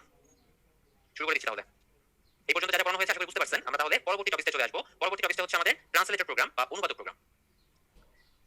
আমরা যে ইনপুটগুলো সাধারণত কম্পিউটারে দিয়ে থাকি, সেগুলো কিন্তু কম্পিউটার যদি বুঝতে পারে না, সে তখন সুন্দর করে ট্রান্সলেট করে নেয়। তো ট্রান্সলেট করার জন্য যে প্রোগ্রামগুলো ইউজ করা হয় সেটাকে ট্রান্সলেটর প্রোগ্রাম বলা হয়। আপনারা অনেকেই ট্রান্সলেটর প্রোগ্রামের নাম জানেন বা এর সাথে পরিচিত। কম্পাইলার, ইন্টারপ্রেটার, অ্যাসেম্বলার, এই তিনটা টার্মের নাম জানেন না এরকম লোক খুঁজে পাওয়া কঠিন আছে যারা বিসিএস প্রিপারেশন নিচ্ছেন। ঠিক আছে? সো আমি একটু সংক্ষেপে কে কি কাজ করে সেগুলো একটু বলে আমি পরে চলে যাব। তো সাধারণত হচ্ছে যে প্রোগ্রামের সাহায্যে কোনো সোর্স প্রোগ্রামকে অবজেক্ট প্রোগ্রামে পরিণত করা হয় বা বস্তু প্রোগ্রামে পরিণত করা হয়, সেটাকে হচ্ছে আপনার ট্রান্সলেটর প্রোগ্রাম বলা হয় বা অনুবাদক প্রোগ্রাম বলা হয়। তো অনুবাদক প্রোগ্রাম হচ্ছে আমাদের তিন রকমের। প্রথম জিনিসটা হচ্ছে কম্পাইলার। কম্পাইলার কি করে? মনে করেন আপনি কম্পিউটারে, এটা কম্পিউটার সাপোজ চিন্তা করেন। তো কম্পিউটারে আপনি একটা জিনিস ইনপুট দিচ্ছেন। ঠিক আছে? তো ইনপুট দেওয়ার পরে কম্পিউটার কি করবে? সেটাকে সুন্দর করে ট্রান্সলেট করতে হবে, তা নাহলে সে বুঝবে না। তো এটার জন্য কম্পাইলার কি কাজ করবে? কম্পাইলার হচ্ছে সাধারণত পুরো প্রোগ্রামটাকে বা আপনি যে পুরো প্রোগ্রামটা ইনপুট দিলেন, সেই পুরো প্রোগ্রামটাকে একবারে আপনার ট্রান্সলেট করে ফেলবে। একবার ট্রান্সলেট করে ফেলবে। করে ফেলার পরে তারপর হচ্ছে এর মধ্যে কোনো ভুল আছে কিনা বা সামথিং কিছু আছে কিনা এরপর ডিবাগিং শুরু করবে। ঠিক আছে? তো প্রসেসগুলোকে আমি আবার একটু বলি। প্রথম ধাপে হচ্ছে কম্পাইলার উৎস যে প্রোগ্রামটা আছে বা আপনি যে ইনপুট প্রোগ্রামটা দিচ্ছেন, এটার প্রত্যেকটা লাইন পড়বে এবং এক এক করে অবজেক্ট প্রোগ্রামে রূপান্তর করবে। অর্থাৎ কম্পিউটার যে প্রোগ্রামটা বুঝতে পারে সেই প্রোগ্রামে কি বলবে ট্রান্সফর্ম করবে। তো এরপরে পুরোটা যখন শেষ হয়ে যায়, এরপরে সে একসাথে এর মধ্যে যদি কোনো ভুল থেকে থাকে বা এরর থেকে থাকে, লাস্টে গিয়ে সে একবার এরর মেসেজটা দিবে। যখন পুরোটা হচ্ছে তার কম্পাইল করা হয়ে যাবে, পরে সেই এরর মেসেজটা দিবে। তো একটা জিনিস খেয়াল করেন, এক গাদা আপনার অনেক ভুল থাকতে পারে একটা কম্পিউটার প্রোগ্রামে। তো কম্পাইলার যখন পুরোটা ট্রান্সলেট করার পরে এররগুলো দিচ্ছে, আপনি দেখা গেল 10টা 20টা এরর পাচ্ছেন। তো দেন ওগুলোকে আবার এক এক করে ডিবাগিং করতে হয়। ঠিক আছে? সো এইটার কিছু সুবিধা আছে, অসুবিধাও আছে। কি কি সুবিধা দেখেন? এই কম্পাইলার প্রোগ্রামটা অনেক বড়। এটা একটা বড় প্রোগ্রাম, এটা মেমোরিতে অনেক বেশি জায়গা খায়। ঠিক আছে? আবার সবগুলো ভুল যখন একসাথে প্রদর্শন করে, তখন ওই প্রোগ্রামগুলোকে সংশোধন করার জন্য আমার বেশি সময় লাগতেছে। ঠিক আছে? কারণ একটা মনে করেন কম্পিউটার তো সবকিছু একটা কি বলবো সেনসিটিভিটি আছে। যে আপনি মনে করেন একসাথে 15টা ভুল ধরা পড়ছে আপনার। তো প্রথম ভুলটা সে ডিবাগিং করে আমি ঠিক করে ফেললাম। এবার দ্বিতীয় ভুলটা করলাম। তো একই কাজ কিন্তু বারবার করতে হচ্ছে। তো একসময় কিন্তু প্রসেসটা স্লো হয়ে যায়। ঠিক আছে? এই কারণে হচ্ছে কম্পাইলারটা কিছুটা স্লো হয়ে যায় আস্তে আস্তে। তো এবার ইন্টারপ্রিটার কি কাজ করতেছে? ইন্টারপ্রিটারের কথা দেখেন। ইন্টারপ্রিটারকে আপনি সিমিলার ওয়ে ইনপুট দিবেন। কিন্তু ইন্টারপ্রিটার চালাক মানুষ, সে আর এই ভুল করবে না। সে করবে হচ্ছে প্রথমে প্রোগ্রামের একটা লাইন পড়বে। সেই লাইনটাকে সুন্দর করে ট্রান্সলেট করবে। ট্রান্সলেট করার পরে ওটার মধ্যে যদি কোনো ভুল থাকে, সে সুন্দর করে এরর মেসেজটা দেখাই দিবে।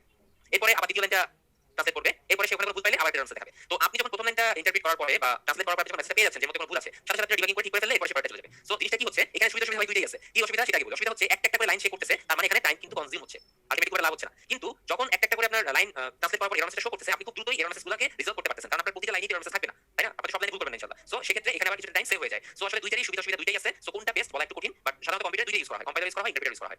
আচ্ছা, এবার আসি অ্যাসেম্বলার। অ্যাসেম্বলার জিনিসটা যেহেতু অ্যাসেম্বলার ওয়ার্ডটা আছে, তার মানে বুঝতেই পারতেছেন এখানে অ্যাসেম্বলি ল্যাঙ্গুয়েজ অবশ্যই ইনক্লুডেড থাকবে। অর্থাৎ অ্যাসেম্বলি ল্যাঙ্গুয়েজে কোনো প্রোগ্রাম লেখার পরে আমরা যদি এটাকে অবজেক্ট প্রোগ্রামে অনুবাদ করতে চাই, সেক্ষেত্রে আমার অ্যাসেম্বলার ইউজ করতে হয়। ঠিক আছে, এটা আলাদা, শুধুমাত্র অ্যাসেম্বলি ভাষা ল্যাঙ্গুয়েজের জন্য এই অ্যাসেম্বলারটা ইউজ করা হচ্ছে। আচ্ছা, তাহলে আমরা মোটামুটি অ্যাসেম্বলার ইন্টারপ্রিটার সম্পর্কে আইডিয়া পেয়ে গেলাম। আমার এখানে খুব বেশি কিছু নাই। আমরা চলে আসবো আমাদের আজকের দ্বিতীয় পার্টে। আমরা ফার্স্ট পার্ট শেষ করে ফেলছি। আমরা এবার চলে আসছি বুলিয়ান অ্যালজেব্রা বা আমাদের logic gate, computer number system যে টপিকগুলো আপনাদের শুরুতে বলেছিলাম, তো সেখানে চলে আসলাম। তো সবাই একটু খাতা কলম সাথে নিবেন, আমি রিকোয়েস্ট করব। খালি আমার কম্পিউটার বা ল্যাপটপ বা আপনার মোবাইলের স্ক্রিনে দিকে তাকাতে হবে না, খাতা কলম হাতে রাখবেন, আপনাদের করতে হবে। আর একটু কাছে দিয়ে বসেন, এখানে অনেক কিছু বোঝা আছে। ওকে, তাহলে শুরু করতেছি। Boolean algebra. বুলিয়ান অ্যালজেব্রা হচ্ছে নামের মধ্যেই বুলি আছে, এইজন্য জর্জ বুলি নামে একজন সায়েন্টিস্ট বলা যায় বা ফিজিসিস্ট বলা যায় বা ম্যাথমেটিশিয়ান বলা যায়, সবগুলোই বলা যায়, তবে উনি ম্যাথমেটিশিয়ান হিসেবে বেশি পরিচিত। তো গণিতজ্ঞ জর্জ বুলি 1847 সালে সর্বপ্রথম বুলিয়ান অ্যালজেব্রা প্রচলন করেন। তিনি প্রচলন করেছিলেন এটাকে একটা বেজের উপর রেখে। সেই বেজটা হচ্ছে আমরা সাধারণত যতগুলো প্রশ্ন করি বাস্তবিক জীবনে বা যত সমস্যার সমাধান হই, তার দুইটা জিনিস থাকে, হয় এটা হ্যাঁ হবে না হলে না হবে, এরকম কিছু একটা, তাই না? তো সে ওইটার উপর বেস করে ট্রু অর ফলস, হ্যাঁ অথবা না, ইয়েস অর নো, এর উপর বেস করে হচ্ছে বুলিয়ান অ্যালজেব্রাটা প্রথমে ডিজাইন করলেন। তো উনি কি করলেন, ইয়েস বা ট্রু বা হ্যাঁ যেটাই বলি না কেন সেটাকে 1 দিয়ে প্রকাশ করলেন, আর যেটা কি ফলস বা নো বা সামথিং কিছু হবে সেটাকে 0 দিয়ে প্রকাশ করলেন। অর্থাৎ একটা হচ্ছে হাই, একটা হচ্ছে লো। আপনি যদি একটা স্ট্রেট লাইন চিন্তা করেন, তাহলে প্রথমটা হচ্ছে হাই, পরেরটা লো, আবার হাই আবার লো, এরকম করে যদি একটা সিগন্যাল চিন্তা করেন, এইটার মান 1, এটার মান 0, এটার মান 1, এটার মান 0, মানে এরকম করে আসলে 1 0 দিয়ে সে বুলিয়ান অ্যালজেব্রাটাকে প্রচলন করলো। অর্থাৎ ট্রু হলে 1 বা কোনো কিছু পজিটিভ অ্যানসার হলে 1, নেগেটিভ হলে 0, এভাবে সহজে মনে রাখা যায়। তো এই বুলিয়ান অ্যালজেব্রার কিছু থিম আছে, নিচের দিকে খেয়াল করবেন, স্লাইডে একটা ছক দেওয়া আছে আপনাদের জন্য। এই ছকটা আসলে নিজের নামের মতো করে মুছতে করতে হবে, কারণ সাধারণত আমরা যে অ্যালজেব্রার সাথে পরিচিত সেই অ্যালজেব্রা দিয়ে এই জিনিসটাকে ডিফাইন করা যায় না। এটা হচ্ছে আলাদা অ্যালজেব্রা, এটা হচ্ছে বুলিয়ান অ্যালজেব্রা। সো নামের মতো করে মুছতে করা শুরু করি। আপনাদের জন্য একটা মিনিট সময় দিব। এই 12টা যে জিনিস আমি রেখেছি, 12টা মিনিট না, আপনার প্রথম একটা ভালো করে দেখেন। জাস্ট 1 মিনিট সময় দিব, ভালো করে দেখবেন কিন্তু, কারণ এগুলো পরবর্তীতে ইউজ করা হবে।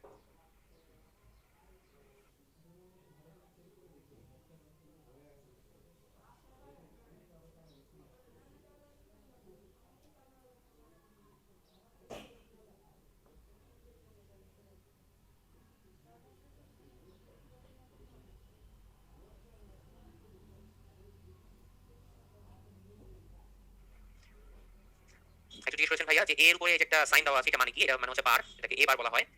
আমি এক এক করে ব্যাখ্যা করছি, একটু ধৈর্য ধারণ করেন ভাইয়া, আমি সবই বলবো।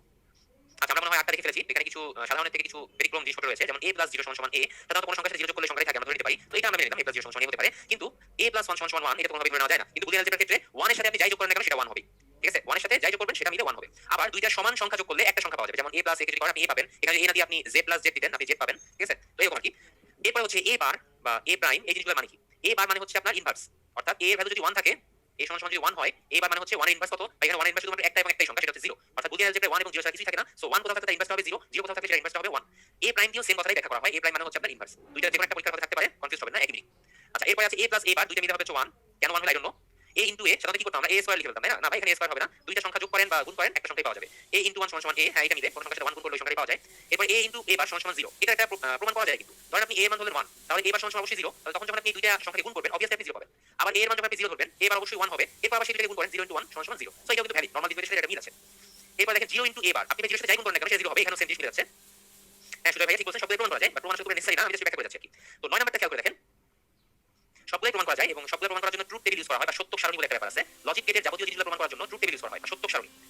আচ্ছা, 9 নাম্বার নিয়ে কথা বলছিলাম। প্রথমে a কে বার দেওয়া হয়েছে, মানে ইনভার্স করা হয়েছে, মানে আপনি একটা জিনিসকে বোতলকে উল্টা দিলেন, মনে করেন একটা বোতল আছে এরকম, এই মুখ, এটা উল্টা দিলেন, এখন সে উল্টা হয়ে গেছে। তো করলেন কি একটু পরে আবার তাকে উল্টা দিলেন, তখন আলটিমেটলি সে আগের অবস্থায় ফেরত যাবে। তার মানে এর উপর যে ডাবল বার থাকে সেই আগের একেই ফেরত যেতে হবে। পরেরটা হচ্ছে a * b bar = b * a, b bar * a, এটা হচ্ছে আপনার একটা বীজগাণিতিক কি বলে, এটা বিধি বলা হয়। সেই বিধিটা এখানে ইউজ করা হয়েছে। যেমন আমরা জানতাম যে a * b = b * a, এটা একটা বীজগাণিতিক বিধি, তো সেই জিনিসটা এখানে ইউজ করা হয়েছে। তারপর এটা একটা সংযোগ বিধি, বীজগাণিতিক সংযোগ বিধি 11 নাম্বারটা, a + b bar = b bar + a। 12 নাম্বারটাও সেম সংযোগ বিধি, a + b + c = a + b + c। এগুলো সবই আপনারা জানেন, এজন্য দেখাই যাব না। আমরা চলে আসবো এখন লজিক গেট কি। লজিকের সম্পর্কে অনেক আইডিয়া আছে ভাই, এই পর্যন্ত অনেক কিছু পড়াশোনা করছেন। সো লজিক গেটের প্রকারভেদ নিয়ে কথা বলবো। লজিক গেট সাধারণত দুই রকম, একটা হচ্ছে মৌলিক গেট বা ফান্ডামেন্টাল গেট, আর একটা যৌগিক গেট। ঠিক আছে, তো মৌলিক গেট হচ্ছে তিনটা। আমি আবার বলি, মৌলিক গেট হচ্ছে অনলি তিনটা। কোন তিনটা? অর, এন্ড এবং নট। ঠিক আছে, আর যৌগিক গেট হচ্ছে আপনার মৌলিক গেটের সমন্বয় করে যত রকম গেট আপনি তৈরি করতে পারেন, সেটা হচ্ছে যৌগিক গেট। এখানে স্লাইডে একটা কথা বলা আছে, এটা সার্বজনীন গেটও বলা হয়। এই কথাটা ভাইয়া ভুল। সার্বজনীন গেটের দুইটা উদাহরণ হচ্ছে আপনার ন্যান্ড গেট ও নর গেট। এই দুইটা হচ্ছে আপনার সার্বজনীন গেট। ওকে, এই দুইটা হচ্ছে আপনার ইউনিভার্সাল বা সার্বজনীন গেট। আমি আবার বলছি, এন্ড অর নট এই তিনটা হচ্ছে মৌলিক গেট, ন্যান্ড এবং নর হচ্ছে ইউনিভার্সাল গেট বা সার্বজনীন গেট। ঠিক আছে, এক্স অর এক্স নর এগুলো হচ্ছে যৌগিক গেট। এখন কথা হচ্ছে ভাই, ন্যান্ড নর তো যৌগিক গেটের মধ্যে আমি লিখে রেখেছি, তাহলে আবার কেন সার্বজনীন গেট হইলো? সার্বজনীন গেট হচ্ছে ন্যান্ড এবং নরের সাহায্যে আপনি যাবতীয় লজিক গেট তৈরি করতে পারবেন, কোনো সমস্যা হবে না। ঠিক আছে, আপনি যাবতীয় লজিক গেট তৈরি করতে পারবেন, এই জন্য ইউনিভার্সাল বা সার্বজনীন গেট বলা হয়। এখন আমার কথা হচ্ছে, আপনারা আমার স্লাইডে ডান দিকে একটু তাকান, 8টা গেট দেওয়া আছে। কোন গেট চিনেন না এরকম কেউ আছেন? যে গেটটা আমি চিনি না বা নতুন দেখতেছি? এন্ড গেট সবাই চিনি, ন্যান্ড গেটও জাস্ট এন্ডের আগে একটা পুট যোগ করে দিলেই হবে, নট হয়ে যাবে অর গেট চিনি not gate X or X not. হ্যাঁ ওকে ওকে ওকে, অনেকে চিনেন না, কোনো সমস্যা নেই, আমি বলে দিব, লিখতে হবে না, সবাই আমার লেখা নাই, চ্যাট বক্সে লিখতে হবে না। বাফার গেট নিয়ে অনেক প্রশ্ন আছে। আচ্ছা আপনারা যারা আমার বিজ্ঞানের ক্লাসে পড়েছেন, আমি বাফার দ্রবণটা পড়িয়েছিলাম হয় পিএইচ স্কেলের সময়, তো ওখানে একটা কথা বলেছিলাম, বাফার মানে হচ্ছে যে জিনিসের পরিবর্তন হয় না, অর্থাৎ বাফার দ্রবণটা হচ্ছে যে দ্রবণের নিজস্ব পিএইচ স্থির রাখার ক্ষমতা আছে তাকে বাফার দ্রবণ বলা হয়। তো বাফার গেটটা হচ্ছে সেম জিনিস ভাই, একে আপনি যাই ইনপুট দেন না কেন সেই ওই জিনিসটাকে আউটপুট দেখাই দিবে, অর্থাৎ আপনি এখানে যদি 1 ইনপুট দেন আউটপুটে 1 পাবেন, যদি 0 ইনপুট দেন আউটপুটে 0 পাবেন। সো বাফার গেট হচ্ছে জাস্ট স্মুথ ওয়েতে ট্রান্সমিশন করে দিবে, কোনো রকমের চেঞ্জ সে করবে না, এটাই হচ্ছে বাফার গেট। ঠিক আছে, ক্লিয়ার? আশা করি ক্লিয়ার হয়েছে, ক্লিয়ার না হলে নাই। আচ্ছা আমরা এবার এক এক করে সবগুলো গেট দেখবো, আসলে শুরু করি। আমি আসলে আউটপুটগুলো এখানে মুছে দিতে পারলে ভালো হতো, আপনারা খাতা কলম নিয়ে পড়ছেন, আউটপুটগুলো আমার সাথে করবেন। হ্যাঁ বাফার গেট অবশ্যই logic gate. Or gate, or গেটটা হচ্ছে যোগ বা সামেশন, সোজা কথা মনে রাখবেন, অর হচ্ছে যোগ করে বা সামেশন করে। কি হইছে, a এবং b দুই ইনপুট দিবেন, এর আউটপুটটা হবে এরকম a প্লাস b, এটা হচ্ছে আউটপুট। এরপর আমরা ট্রুথ টেবিল সাজাতে পারি, এই যে টেবিলগুলো দেখতেছেন সবগুলো ট্রুথ টেবিল বা সত্যক সারণী। তো আপনি a এবং b এর জন্য র‍্যান্ডম কয়েকটা ইনপুট নেওয়া যায়, অর্থাৎ র‍্যান্ডম ইনপুট বলতে a এবং b হয় দুজনেই 0, হয় দুজনেই 1, অথবা একটা 0 একটা 1 একটা 1 একটা 0। তো সবগুলো ইনপুট নেওয়ার পর আপনি যোগ করে দেখেন 0 + 0 0 1 1 1। সো এইটা হচ্ছে ট্রুথ টেবিল, অর্থাৎ অর গেটে আমি বিভিন্ন রকম ইনপুট দিলে যা পাবো সেটা একটা ট্রুথ টেবিল দেখানো হয়েছে, এছাড়া কিছুই না। এরপরে আসি এন্ড গেট। আকি ভাইয়া আপনি জিজ্ঞেস করেছেন বাফার গেটের দরকার কি? ভাইয়া আপনারা ইঞ্জিনিয়ারিং যারা পড়েছেন তারা ডিএলডি নামে একটা কোর্স করেছেন, ডিজিটাল লজিক ডিজাইন বা ডিএলডি। তো ডিজিটাল লজিক ডিজাইনে অনেক কিছু ডিজাইন করতে হয় এই গেটগুলো ইউজ করে। তো সেখানে অনেক সময় এরকম হয়, অনেকগুলো আপনার লজিক গেট ইউজ করার পর একটা আউটপুট পাওয়া গেছে, যে আউটপুটটাকে আমি অন্য কোনো একটা লজিক ফাংশনের ইনপুটে দিতে চাই, অর্থাৎ ওটাকে আমি চেঞ্জ করব না, তাহলে আমি কেমনে দিব ভাই? আপনি and gate or gate not gate দিলে তো আমার ওই আউটপুটটা চেঞ্জ হয়ে যাবে। দ্যাটস ওয়াই আমার তখন বাফার গেটের প্রয়োজন হবে। মনে করেন এই একটা ফাংশন আমি এখানে লিখেছি লজিক গেট দিয়ে, এর যে আউটপুটটা ওয়াই সেটাকে আমি আরেকটা ফাংশনের ইনপুট হিসেবে দিতে চাই, তখন আমি সুন্দর করে বাফার গেটটা ইউজ করে দিব ভাই। ঠিক আছে?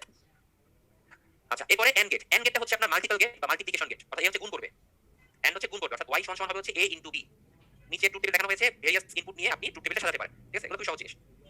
শ্রাবণ ভাইয়া অর গেটটা আবার জানতে চেয়েছেন, ভাই অর গেটটা কিছুই না, জাস্ট দুইটা ইনপুট থাকবে যোগ করে দিবেন, এখানে দুইটা জায়গায় 100 ইনপুট থাকতে পারে, কোনো সমস্যা নাই, 100 ইনপুট নরমালি যোগ হয়ে যাবে, আর অর গেট হচ্ছে গুণ হয়ে যাবে, এছাড়া কিছু না।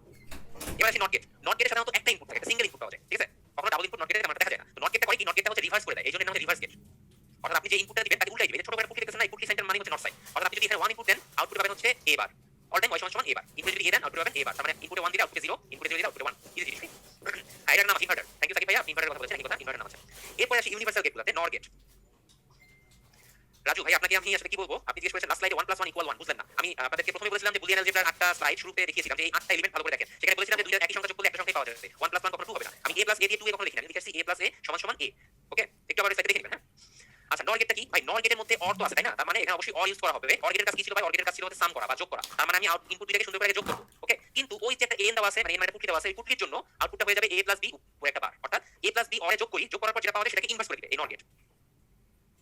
ক্লিয়ার হইছে? এবার খালি দেখেন অর গেটের সাথে নর গেটের ইনপুটের কি পার্থক্য। অর গেটে কি হয়েছিল, জাস্ট a + b যোগ হয়েছিল, যোগ হওয়ার পরে 0 + 0 যোগ করলে আসে 0, কিন্তু এটাকে ইনভার্স করে দিতে হবে, দ্যাটস ওয়াই 1 হয়ে গেছে। তারপর 1 + 0 = হয় 1, সেটাকে ইনভার্স করে দিতে হবে, পরে দুইটাও সেম হইতে। তাহলে নর গেট আমরা বুঝতে পারছি আশা করি। তো নর গেট বুঝতে পারছি, এখন ন্যান্ড গেটে যাওয়ার আগে আমরা ছোট করে একটা পোল কোশ্চেন অ্যানসার করব। আমি পোল কোশ্চেন লঞ্চ করে দিতে বলবো, মাঝে একটা ব্রেক নেই, পোল কোশ্চেনটা অ্যানসার করেন।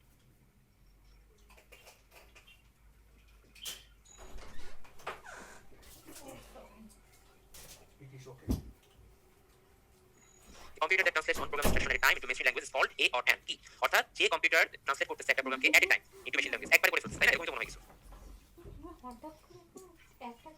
আর দিব না ভাই সময়, বুঝে ফেলছি লজিক গেট বুঝতে যায় আপনারা ইন্টারপ্রিটার কম্পাইলার গুলো ফেলছেন। দেখেন ভুল আর কারেক্ট অ্যানসার প্রায় কাছাকাছি হয়েছে। আমি আপনাদেরকে কম্পাইলার বুঝাইলাম একটা সময়, যে কম্পাইলার হচ্ছে পুরো প্রোগ্রামটাকে একবার ট্রান্সলেট করে ফেলছে at a time, at a time মানে ভাই একবারে ট্রান্সলেট করে ফেলবে, এরপর এরর মেসেজ দিবে। তো সেটা কি, সেটা তো কম্পাইলার ভাই। আপনারা কিভাবে ইন্টারপ্রিটার টাকা, ইন্টারপ্রিটার হচ্ছে একটা লাইন করে বারবার করবে। ঠিক আছে, এই ভুলগুলো করেন না প্লিজ, একটু খেয়াল রাখবেন কথাগুলো। এই জন্য ভাই এই কোশ্চেনটা আমি হচ্ছে লজিকের মাঝে রাখছি, দেখি আমাদের কনফিউশন কতটুকু আছে। যাই হোক ভুল হইতেই পারে, পরে যেন না হয়। তো আমরা ন্যান্ড গেটে চলে এসেছি। নর গেটে কি ছিল, অরের কাজ করতে জাস্ট একটা পুটলির কারণে উল্টাই দিত। তো ন্যান্ড গেটে সেম কাজ হবে, এন্ড আছে, এন্ড মানে হচ্ছে আপনার গুণ, মানে ইনপুট a আর b থাকলে আউটপুট হয়ে যাবে a * b, কিন্তু তার উপর একটা ইনভার্স সাইন চলে আসবে। ওকে, তার উপর একটা ইনভার্স সাইন চলে আসবে, এটা হচ্ছে ন্যান্ড গেটের কাজ। তো সিমিলার ওয়েতে ইনপুটগুলো আপনারা একটু বসানোর পরে দেখবেন আউটপুট যেটা আসতেছে তাকে ইনভার্স করলে আমার এক্সপেক্টেড আউটপুটটা পাওয়া যাবে। মাহবুব আপু প্রশ্ন করতে আপনার ভুল হয়েছে, তাই উত্তর ভুল দিয়েছেন, ঠিক আছে কোনো সমস্যা নাই। সাধারণত ব্যাংকের পরীক্ষাগুলোতে কিন্তু এই কম্পিউটার পার্টটা পুরোপুরি ইংরেজিতে থাকে, দ্যাটস ওয়াই মাঝে মধ্যে পোল কোশ্চেন ইংরেজিতে সেট করি। আপনারা কম্পিউটার আগে লিখতে দেখবেন পোল কোশ্চেন সব ইংরেজিতে দিয়েছি, কারণ আছে ভাই শুধু বিসিএস না, আমাদের তো ব্যাংকের পরীক্ষা অনেকে দেন, সো ইংরেজিটাও কিন্তু চর্চা রাখতে হবে। এরপরে আসি একটা পিকিউলিয়ার গেট, সেটা হচ্ছে এক্সঅর গেট। এক্সঅর গেটটা কি করে আসেন, এক্সঅর গেটে স্পেশাল একটা ব্যাপার আছে, এক্সঅর গেটে এইভাবে রাখতে হয়। এক্সঅর গেটের আউটপুটটা আসে কিছুটা এই টাইপের, a + b না ভাই, এখানে টাইপ করা যায় না, এখানে গোল্লা হবে। ওকে, এটা হবে হচ্ছে a গোল্লার ভিতর প্লাস তারপর b, এটা হচ্ছে আউটপুট সাইন। আচ্ছা শ্রাবণ ভাই কোনো ব্যাপার না, ভুল হইতেই পারে কোশ্চেন বুঝতে, আমরা পরীক্ষা হলে ভুল না করি, এই হচ্ছে কথা, মন দিয়ে প্রশ্ন করতে হবে।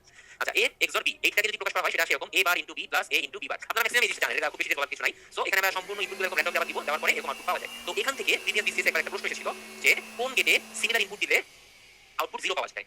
আমি আবার বলি, কোন গেটে ইনপুট সিমিলার ইনপুট দিলে আউটপুট 0 পাওয়া যায়। সিমিলার ইনপুট মানে হচ্ছে দুই ইনপুট একই হবে, অর্থাৎ দুইটাই হয় 0 মানে দুইটাই 1, তাহলে আউটপুট 0 পাওয়া যায়। দেখেন তারপরে এক্সঅর গেটে আউটপুট 0 পাওয়া যায়, তার মানে সেটার অ্যানসার হচ্ছে এক্সঅর গেট। এটা মানে 38 বা 40 কোন একটা এমন এসেছে আপনিতে। আচ্ছা এরকম ওয়েতে আরেকটা গেট আছে, সেটা হচ্ছে এক্স নট। আমি একটু এখানে দেখিয়ে দিই, আরেকটা গেট আছে এক্স নট। এক্স নট গেটটা হচ্ছে ভাই এক্সঅর গেটেরই ভার্সন, কিন্তু সামনে একটা পুটলি আছে, আমি একটু লিখে দিই এখানে। এরকম এখানে আউটপুট থাকবে, বুঝছেন ভাই? এখানে a, এখানে b, এখানে আউটপুট y। তাহলে এটার আউটপুটটা কেমন হবে? x নট গেটের আউটপুটটা হবে হচ্ছে y সমান a xor b তার উপরে বার। অর্থাৎ এই যে অ্যানসারটা আসছে তার উপরে একটা বার থাকবে, ঠিক আছে? এটা কিছুই না। তো লজিক গেট মোটামুটি আমরা বুঝতে পারছি আশা করি। কি ভাই গেটগুলো কি ক্লিয়ার হয়েছে? কোন লজিকের প্রবলেম আশা করি থাকার কথা না। এরপর আমরা বাইনারি ডেসিমাল অক্টাল হেক্সাডেসিমাল হিসেবে চলে আসবো, আমরা নম্বর সিস্টেমে চলে আসছি। আচ্ছা ঠিক আছে, দুই একজন জিজ্ঞেস করেছেন আবার বলার জন্য, ভাই আপুরা এটা আপনাদের রেকর্ডেড ক্লাস হিসেবে থাকবে, প্লিজ একটু রিপিট দেখে নেবেন, ঠিক আছে? আচ্ছা একটা প্রশ্ন করেছেন, আমি একটু আগে সাইডটা যাবো, আমি একটু দেখে আসি থেকে আপনার কথাটা। হ্যাঁ সেটা আপনি জিজ্ঞেস করেছেন অর গেটে সিমিলার ইনপুট দিলে তো আউটপুট 0 আসবে। ভাই সিমিলার ইনপুট খেয়াল করেন, অর গেটে আমি আপনার সামনে বের করছি, সবাই একটু দেখেন। অর গেটে দুইটা যদি সিমিলার ইনপুট হয় মানে যখন 0 হয় তখন কিন্তু আউটপুট 0 হচ্ছে, কিন্তু যখন ইনপুট 1 হয় তখন আউটপুট 1 0 হচ্ছে, 0 হচ্ছে না। সিমিলার ইনপুট বলতে দুইটাই বোঝানো হচ্ছে, হয় দুইটাই 0 না দুইটাই 1, যেকোনো একটা থাকলে এখানে অ্যানসারটা দেওয়া যাবে না দুইটার জন্য। আচ্ছা এখন আমরা বাইনারি সিস্টেমে চলে আসবো। ওকে বারবার বলছি এখন মনোযোগ দিতে হবে, এখন কিছু বুঝতে হবে। বাইনারি সংখ্যার ভিত্তি হচ্ছে 2, ডেসিমাল সংখ্যার ভিত্তি হচ্ছে 10, অক্টালের হচ্ছে 8, হেক্সাডেসিমালের 16। আচ্ছা বাই দ্য ওয়ে আমার এখানে আজান শুরু হয়েছে, আমরা আজানের একটা ব্রেক দিব, ঠিক আছে? আজানের জন্য আমরা 2 থেকে 3 মিনিট ব্রেক দিব, এরপর আমরা বাইনারি ডেসিমাল অক্টালে ফেরত আসবো, ঠিক আছে? ওকে আমরা 2-3 মিনিট পর ইনশাআল্লাহ শুরু করব।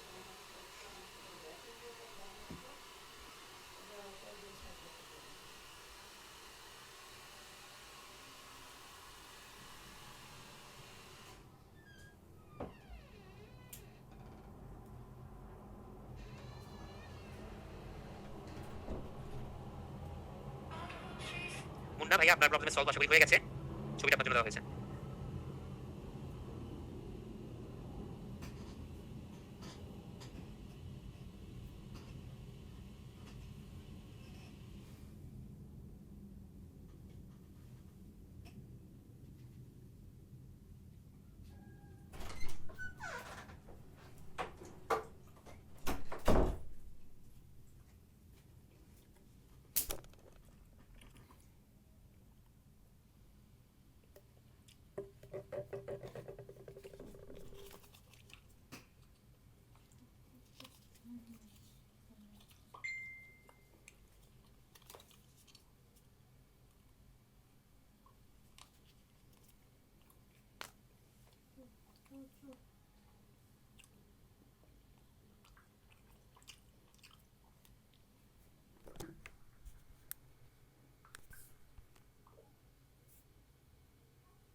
আবার 2 দিয়ে ভাগ দিব, ভাগফল 3, ভাগশেষ 1। আবার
সবাইকে আবার স্বাগত জানাচ্ছি।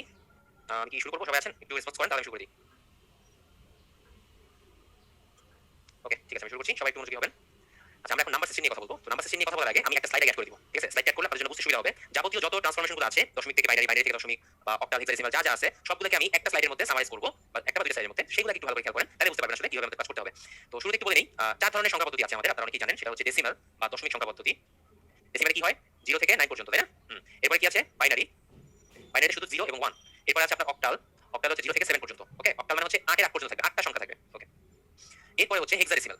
এই হেক্সাডেসিমাল জিনিসটা একটু মজার। এখানে 16টা সংখ্যা থাকে। অর্থাৎ 0 থেকে 15 পর্যন্ত আমরা চিন্তা করতে পারি। কিন্তু এখানে কাহিনী আছে। 0 থেকে 9 পর্যন্ত যাওয়ার পরে 10, 11, 12, 13, 14, 15 এগুলো লেখা হয় না। হেক্সাডেসিমালে 0 থেকে 9 পর্যন্ত যাওয়ার পরে 10, 11, 12, 13, 14, 15 এই 6টা সংখ্যা লেখা হয় না। তার বদলে লেখা হয় হচ্ছে 0 থেকে 9 লিখলাম 10 এর বদলে A, 11 এর বদলে B, 12 এর বদলে C, 13 এর বদলে D, 14 এর বদলে E, 15 এর বদলে F। এই চারটা জিনিস লিখলাম। এগুলো ভালো করে মাথার মধ্যে ঢুকান। দশমিকে 0 থেকে 9, বাইনারিতে 0, 1, অক্টালে 0 থেকে 7, হেক্সাডেসিমালে 0 থেকে 15 বা 0 থেকে 9 পর্যন্ত আমরা এমনি লিখবো। 10 থেকে 15 পর্যন্ত A থেকে F এইভাবে সংখ্যা আকারে চিহ্নিত করা হয়। ঠিক আছে? এবার আমরা আসি এই ডেসিমাল, বাইনারি, অক্টাল, হেক্সাডেসিমাল চারটার ইন্টার ট্রান্সফরমেশন, অর্থাৎ একে থেকে অন্য কিভাবে যাওয়া যায়। তো আমি একটা কাজ করি, ডেসিমালটাকে বেস ধরি, ধরে এক এক করে বাইনারি, অক্টাল, হেক্সাডেসিমাল ভাবে যাই, আবার বাইনারি থেকে এরকম ফেরত আসি, অক্টাল থেকে ফেরত আসি, হেক্সাডেসিমাল থেকে ফেরত আসি। আগে এইটা শিখি। এটা শেখানোটা বেশি জরুরি, কারণ এই প্রশ্নগুলাই পরীক্ষায় বেশি আসে। তাহলে আমি শুরু করছি ডেসিমাল থেকে অন্যগুলোতে কিভাবে যাব। হেডিংটা দেই ডেসিমাল টু আদার্স। ওকে, ফার্স্টে decimal to binary. Decimal to binary যাওয়ার আগে আমি কিন্তু উদাহরণ দিব না, আমি আগে প্রসেসটা বুঝাবো। ঠিক আছে? জাস্ট প্রসেসটা বুঝেন, তারপরে উদাহরণ আমরা লাগলে হাতে কলমে করব, কোনো সমস্যা নেই। ডেসিমাল টু বাইনারি যাওয়ার জন্য এখানে আমার দুইটা ভাগ আছে। একটা হচ্ছে আপনার দশমিকের আগের অঙ্ক মানে পূর্ণ সংখ্যা, আর একটা দশমিক বা ভগ্নাংশ। তো আমরা আগে নরমাল পূর্ণ সংখ্যায় খেয়াল করি। ঠিক আছে? দশমিক বাদে পূর্ণ সংখ্যাটা কি হবে? ডেসিমাল থেকে বাইনারিতে যাওয়ার জন্য মনে করেন একটা সংখ্যা চিন্তা করেন, কত? 99 মনে করি। 99 থেকে বাইনারিতে নিব। তো ডেসিমাল থেকে বাইনারিতে নেওয়ার জন্য বাইনারির বেস কত বলেন তো? বাইনারির বেস কত? বেস আমি এটা এখনো বলি নাই, সেজন্য এটা জিজ্ঞেস করে নিলাম। গুড গুড গুড, অনেকেই বলছেন 2। বাইনারির বেস হচ্ছে 2, ডেসিমালের বেস হচ্ছে 10, অক্টালের বেস হচ্ছে 8, হেক্সাডেসিমালের বেস হচ্ছে 16। ওকে, বেস এক জিনিস আর কয়টা সংখ্যা আছে সেটা আলাদা। বেস থেকে আসলে কয়টা অঙ্ক আছে সেটা দিয়ে ডিফাইন করা যায়। যেমন বাইনারিতে 0 আর 1 তাই এটা বেস 2, অক্টালে 0 থেকে 7 8টা এই জন্য তার বেস 8, হেক্সাডেসিমালের 16টা তাই এটা বেস 16, এরকম আর কি। তো ডেসিমাল থেকে আমি বাইনারি বলেন, অক্টাল বলেন বা হেক্সাডেসিমাল বলেন, তিনটাই একসাথে দেখাই দিই। যাতেই যেতে চাই না কেন আমাকে বেস দিয়ে ভাগ করতে হবে। অর্থাৎ 99 সংখ্যাকে যদি বাইনারিতে নিতে চাই আমি 99 কে ভাগ দিব 2 দিয়ে। যদি 99 সংখ্যাকে আমি অক্টালে নিতে চাই তাহলে ভাগ দিব 8 দিয়ে। যদি 99 সংখ্যাকে আমি হেক্সাডেসিমালে নিতে চাই ভাগ দিব 16 দিয়ে। এই পর্যন্ত ক্লিয়ার হয়েছে কিনা? আজকে এগুলো বুঝাই ছাড়বো, কেউ না বুঝে যাবেন না এখান থেকে। আচ্ছা, এই পর্যন্ত ক্লিয়ার হয়েছে। আচ্ছা, ভাগ করার পরে কি হয় সেগুলো তো আমি দেখব একটা করে, কোনো সমস্যা নাই, বাট এগুলো দিয়ে ভাগ করতে হবে, এটাকে মাথায় ঢুকান। আচ্ছা, ঠিক আছে, এটা বুঝতে পারছি আমরা। এরপরে আমরা যখন উল্টা কাজটা করব, উল্টা করে দেখাবো। এবার এই পূর্ণ সংখ্যা দেখাইলাম, এবার দশমিকের ক্ষেত্রে কি হয়? মনে করেন আমার পূর্ণ সংখ্যা 99.135 সাপোজ, এটা হচ্ছে আমার ডেসিমাল সংখ্যা। এটাকে এখন বাইনারিতে বা অক্টালে বা হেক্সাডেসিমালে নিতে হবে। তো পূর্ণ অংশের জন্য মানে 99 অংশের জন্য আমরা এভাবে করলাম। প্রসেসটা আমরা পরে দেখতেছি। কিন্তু পয়েন্টের পর 135 এর জন্য কি দেখব? এটা কিভাবে করব? এবার আসেন দশমিক বা ভগ্নাংশ অংশের জন্য কি করব? ভগ্নাংশ অংশের জন্য দশমিকের পরে যে অংশটুকু আছে সেটাকে লিখব, যেমন 135 আছে। যদি আমি বাইনারিতে নিতে চাই তাকে গুণ দিব 2 দিয়ে ফর বাইনারি। যদি অক্টালে নিতে চাই তাকে গুণ দিব 8 দিয়ে। যদি হেক্সাডেসিমালে নিতে চাই তাহলে তাকে গুণ দিব 16 দিয়ে। এই পর্যন্ত ক্লিয়ার হয়েছে ভাই? আগেরটা উল্টা, পূর্ণ সংখ্যার জন্য 2 দিয়ে ভাগ দিছি, না হয় 8 দিয়ে ভাগ দিছি, না হয় 16 দিয়ে ভাগ দিছি। ভগ্নাংশের জন্য 2 দিয়ে গুণ দিব, 8 দিয়ে গুণ দিব, 16 দিয়ে গুণ দিব। আচ্ছা, একটা উদাহরণ না দেখাইলে জীবন ক্লিয়ার হবে না। দ্যাটস ওয়াই আমি একটা উদাহরণে যাব। এখন আমি উদাহরণে যাব। হ্যাঁ, এইটা দিয়ে আগে দেখাই, এরপরে আমি অন্যগুলো দেখাবো। আমি বাইনারি দেখাই আসি। প্রশ্ন খেয়াল করেন 123.45 এই ডেসিমালকে বাইনারিতে রূপান্তর করেন। আমি আপনাদের জন্য পাশে সুন্দর করে দিব। এটা লেখা আছে, থাকুক, আমি করে দিচ্ছি। দেখেন 1 2 3 পূর্ণ সংখ্যা লিখলাম। দেখার পরে একে ভাগ দিব কত দিয়ে? বাইনারিতে নিচ্ছি ভাই, কত দিয়ে ভাগ দিব? 2 দিয়ে ভাগ দিব। 2 দিয়ে ভাগ দিলে হয় হচ্ছে 61, এক ভাগশেষ থাকে। ভাগশেষকে এইভাবে পাশে রেখে দিব। আবার 2 দিয়ে ভাগ দিব, ভাগফল 30, এক ভাগশেষ থাকে। আবার 2 দিয়ে ভাগ দিব, ভাগফল 15, ভাগশেষ 0, 0 রাখতে হবে। আবার 2 দিয়ে ভাগ দিলাম, ভাগফল 7, ভাগশেষ কত? 1, তাহলে 7 গুণে 14 এক থেকে যায়। আবার 2 দিয়ে ভাগ দিব, ভাগফল 3, ভাগশেষ 1।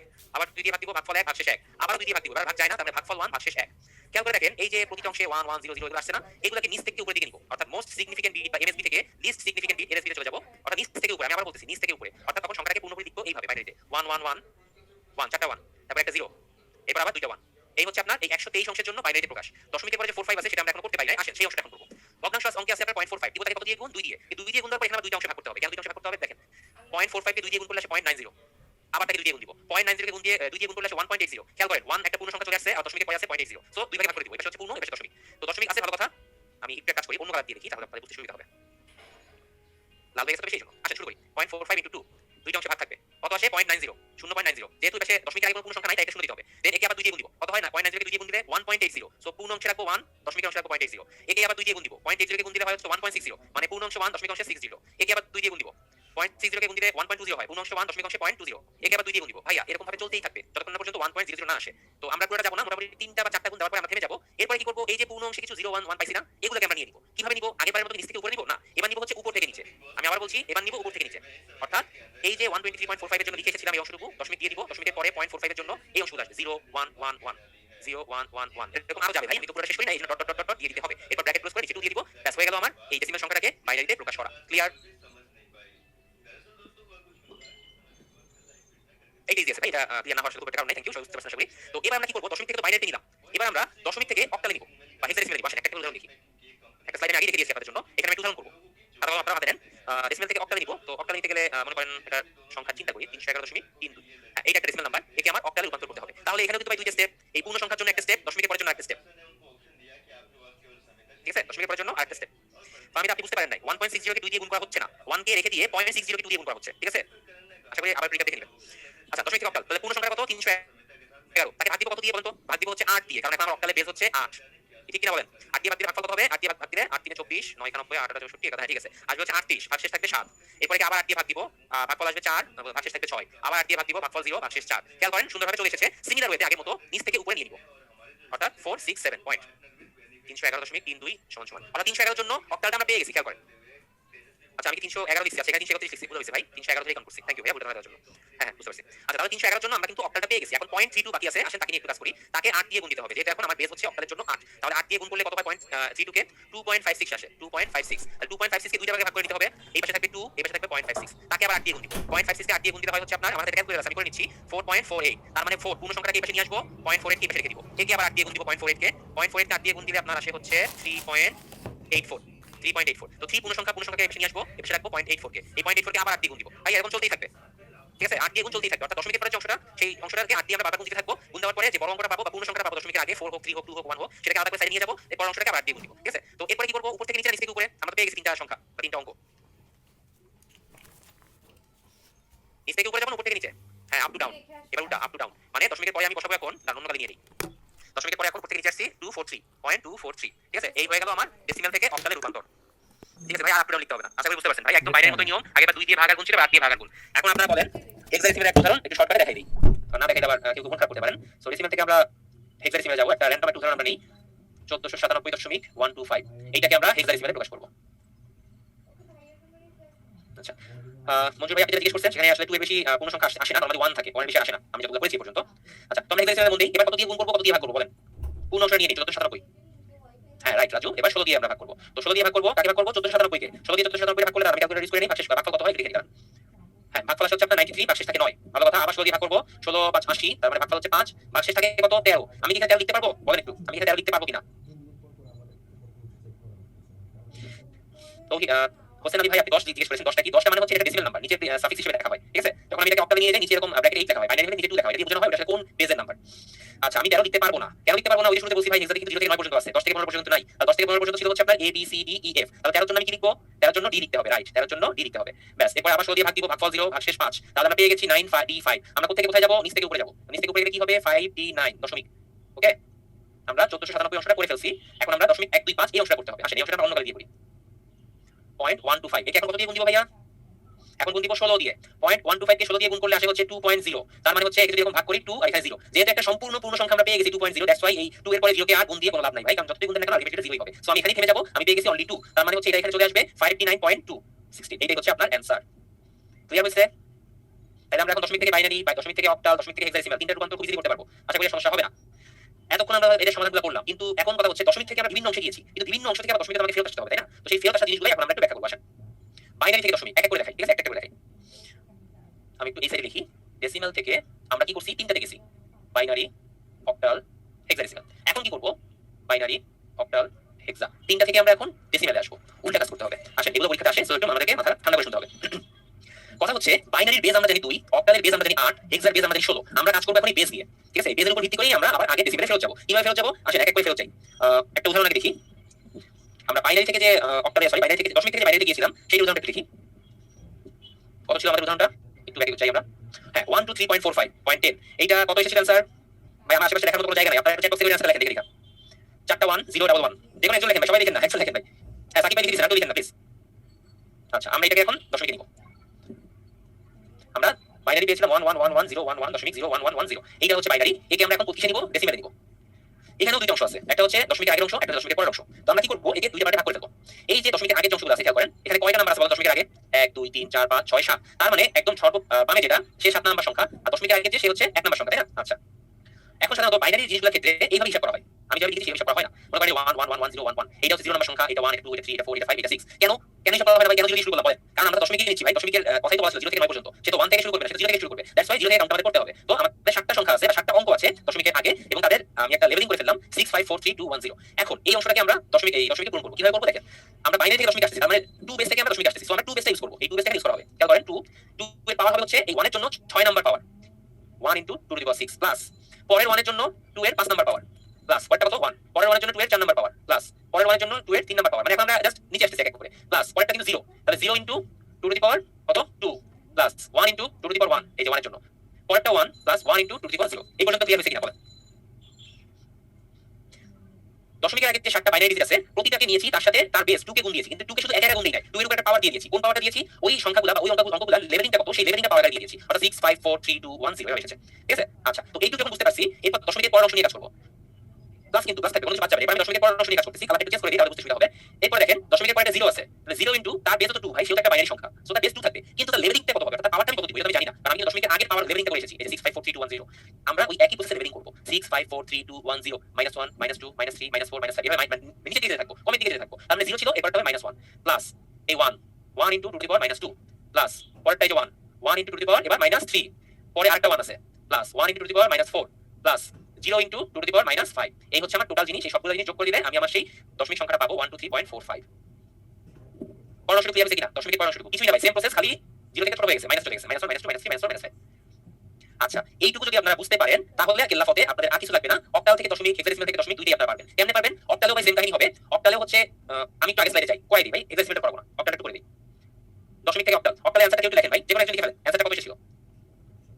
তারিফ 0 শেষে না থাকলে কিছুই হবে না আপনার উপর। হ্যাঁ, সাকিব ভাই লিখে ফেলছেন, আগে লিখেন না। ওকে, থামেন।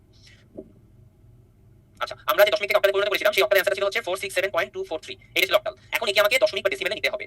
এখন বলেন অক্টালের বেস কত? অক্টালের বেস হচ্ছে 8। আগেরবার আমরা বাইনারি থেকে ডেসিমেলে নিয়েছিলাম, বাইনারি বেস ছিল 2। এইজন্য প্রতিটা এলিমেন্টের সাথে, এই যে প্রতিটা সংখ্যার সাথে 2 গুণ দিয়েছিলাম, 2 টু দি পাওয়ার সামথিং গুণ দিয়েছিলাম। এবারও সেম জিনিস গুণ দিব, কিন্তু এবার দিব হচ্ছে 8 টু দি পাওয়ার গুণ। যেমন দেখেন এই 467 একে বাইরে নিয়ে আসেন, এইটা 0 এটা 1 এটা 2, দশমিকের আগে তিনটা সংখ্যা আছে তাই না? এজন্য 0 1 2 লেভেলিংটা আমরা করে ফেললাম। এখন আমরা একে কিভাবে রূপান্তর করব দেখেন, 4 ইনটু পাওয়ার বেসটা হবে 8 8 টু দি পাওয়ার 8 উপরে 2 প্লাস এই 6 ইনটু বেস হবে 8 8 টু দি পাওয়ার 1 প্লাস এই 7 into 8 two the power 0। Clear হইছে এইটুকু ভাই? আমার কথা ভাই, না আমার কিছু নাই। হইছে তো ভাই? আমি দশমিকের পরে চলে যাব। আচ্ছা, ঠিক আছে। এরপর আমরা তাহলে দশমিকের পরে যে 2 4 3 আছে তাদের কত লিখতে হবে? 2 ইনটু 8 টু দি পাওয়ার, এরপরে লেভেলিং আমরা করি নাই, এরপরে লেভেলিং ঋণাত্মক চলে আসে, -1 -2 -3। মানে এবার 8 এর পাওয়ার হবে -1 প্লাস পরের জন্য 4 ইনটু 8 টু দি পাওয়ার -2, পরেরটা 3 plus 3 into 8 two the power -3। এই হচ্ছে আপনার পুরো জিনিসটা। এটাকে যখন আপনি সম্পূর্ণরূপে করে ফেলবেন তখন ওই দশমিক সংখ্যাটা আমরা পেয়ে যাবো, যেটা আমরা বের করে এসেছিলাম আগে। ঠিক আছে? 311.32 এটা হবে आंसर। ওকে, এইটুকু ক্লিয়ার হলে একটু থামেন, জাস্ট আমি এটা দেখতে দিব, তারপর হিসাবে আসতেছি।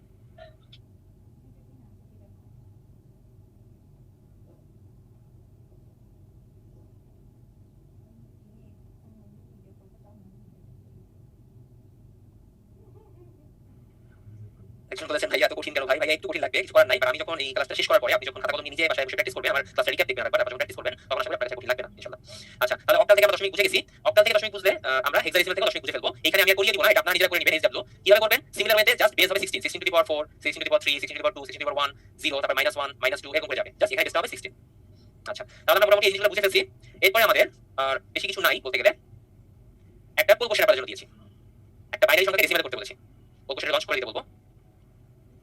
খাতা কলম সামনে নেন, সুন্দর করে বসেন, ঠান্ডা মাথায় অঙ্কটা করেন। আপনাদের জন্য সময় দিয়েছি। যারা পুরো কোশ্চেনটা বুঝতে পারছেন না তাদের জন্য আমি একটু বলে দিচ্ছি, খাতা কলম আপনারা লিখে নেন। আমি একটু সবার জন্য চ্যাট বক্সে আমি এটা লিখে দিচ্ছি। হ্যাঁ, 101.1001011 সবার জন্য আমি লিখে দিলাম। ঠিক আছে? এইটাকে ডেসিমেল করতে হবে। আমি দিয়ে দিয়েছি চ্যাট বক্সে আপনাদের জন্য। যারা বুঝতে পারছেন না এই পুরো কোশ্চেন দেখে তারা চ্যাট বক্সে লিখে নিয়ে তারপর অঙ্কটা করেন। আপনাদের জন্য আমি সময় দিয়েছি, কোনো সমস্যা নেই, ঠান্ডা মাথায় করেন।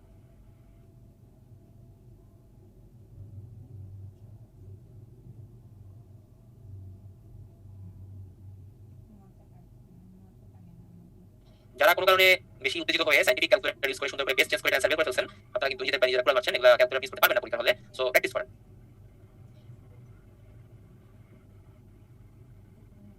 রিদ্ধা, আপনি যে প্রশ্নটা করেছেন সেই প্রশ্নটা অ্যান্সার আপনি একটু করে পেয়ে যাবেন, একটু ধৈর্য ধারণ করেন। আমি কিন্তু আমার ক্লাস এখন শেষ করি নাই, একটু বাকি আছে, ওই টপিকটাই আমরা বুঝাবো ইনশাআল্লাহ।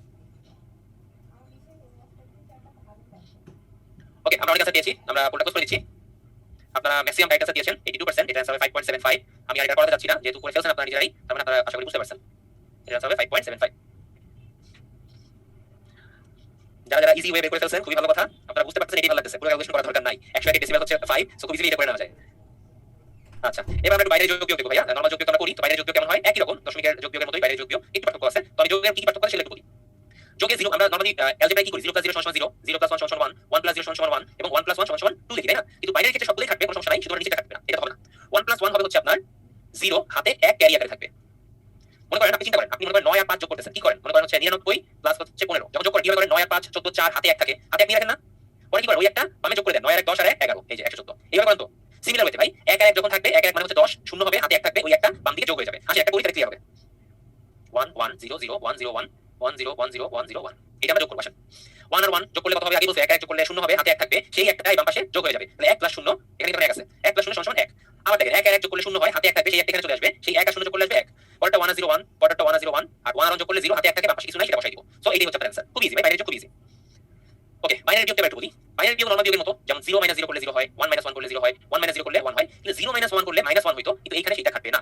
0 - 1 করলে সাধারণত বাইনারি ক্ষেত্রে হবে হচ্ছে 1, হাতে থাকবে ক্যারি 1, এই ক্যারিটা পরে যে বিয়োগ হয়ে যাবে, ঠিক আছে? এই ক্যারিটা পরে বিয়োগ হয়ে যাবে। যেমন এই অঙ্কটা আসলে আমরা করি 1 1 0 0 1 0 1, সেটা থেকে আমি বিয়োগ করছি 1 0 1 0 1 0 1। আসলে বিয়োগ করি, 1 থেকে 1 বিয়োগ করলে 0, 0 থেকে 0 বিয়োগ করলে 0, 1 থেকে 1 0 0 0 0। এখন দেখেন 0 থেকে 1 বিয়োগ করতেছি, কি হবে?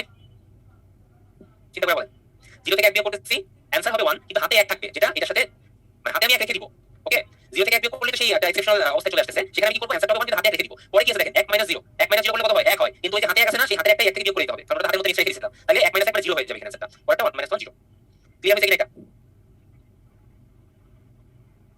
ওকে, ডান। যোগ বিয়োগই আসে মোটামুটি, এর বাইরে তেমন কিছু একটা আসলে দেখা যায় না। সো আমরা আর বেশি ডিটেইলসে যাব না। এরপরে আসি 1's complement, 2's complement. 2's complement 40 তম বিসিএস ছিল মনে হয় না, 30 টিতে। তো এই জিনিসগুলো কাজে লাগবে। একদম শর্টকাটে বলবো ভাইয়া, একদম শর্টকাটে, খুব বেশি ডিটেইলসে যাওয়ার কোনো দরকার নাই। সেটা হচ্ছে সাধারণত কোনো একটা বাইনারি সংখ্যা, মনে করেন এরকম চিন্তা করলাম, এই যে একটা বাইনারি সংখ্যা আমি লিখেছি।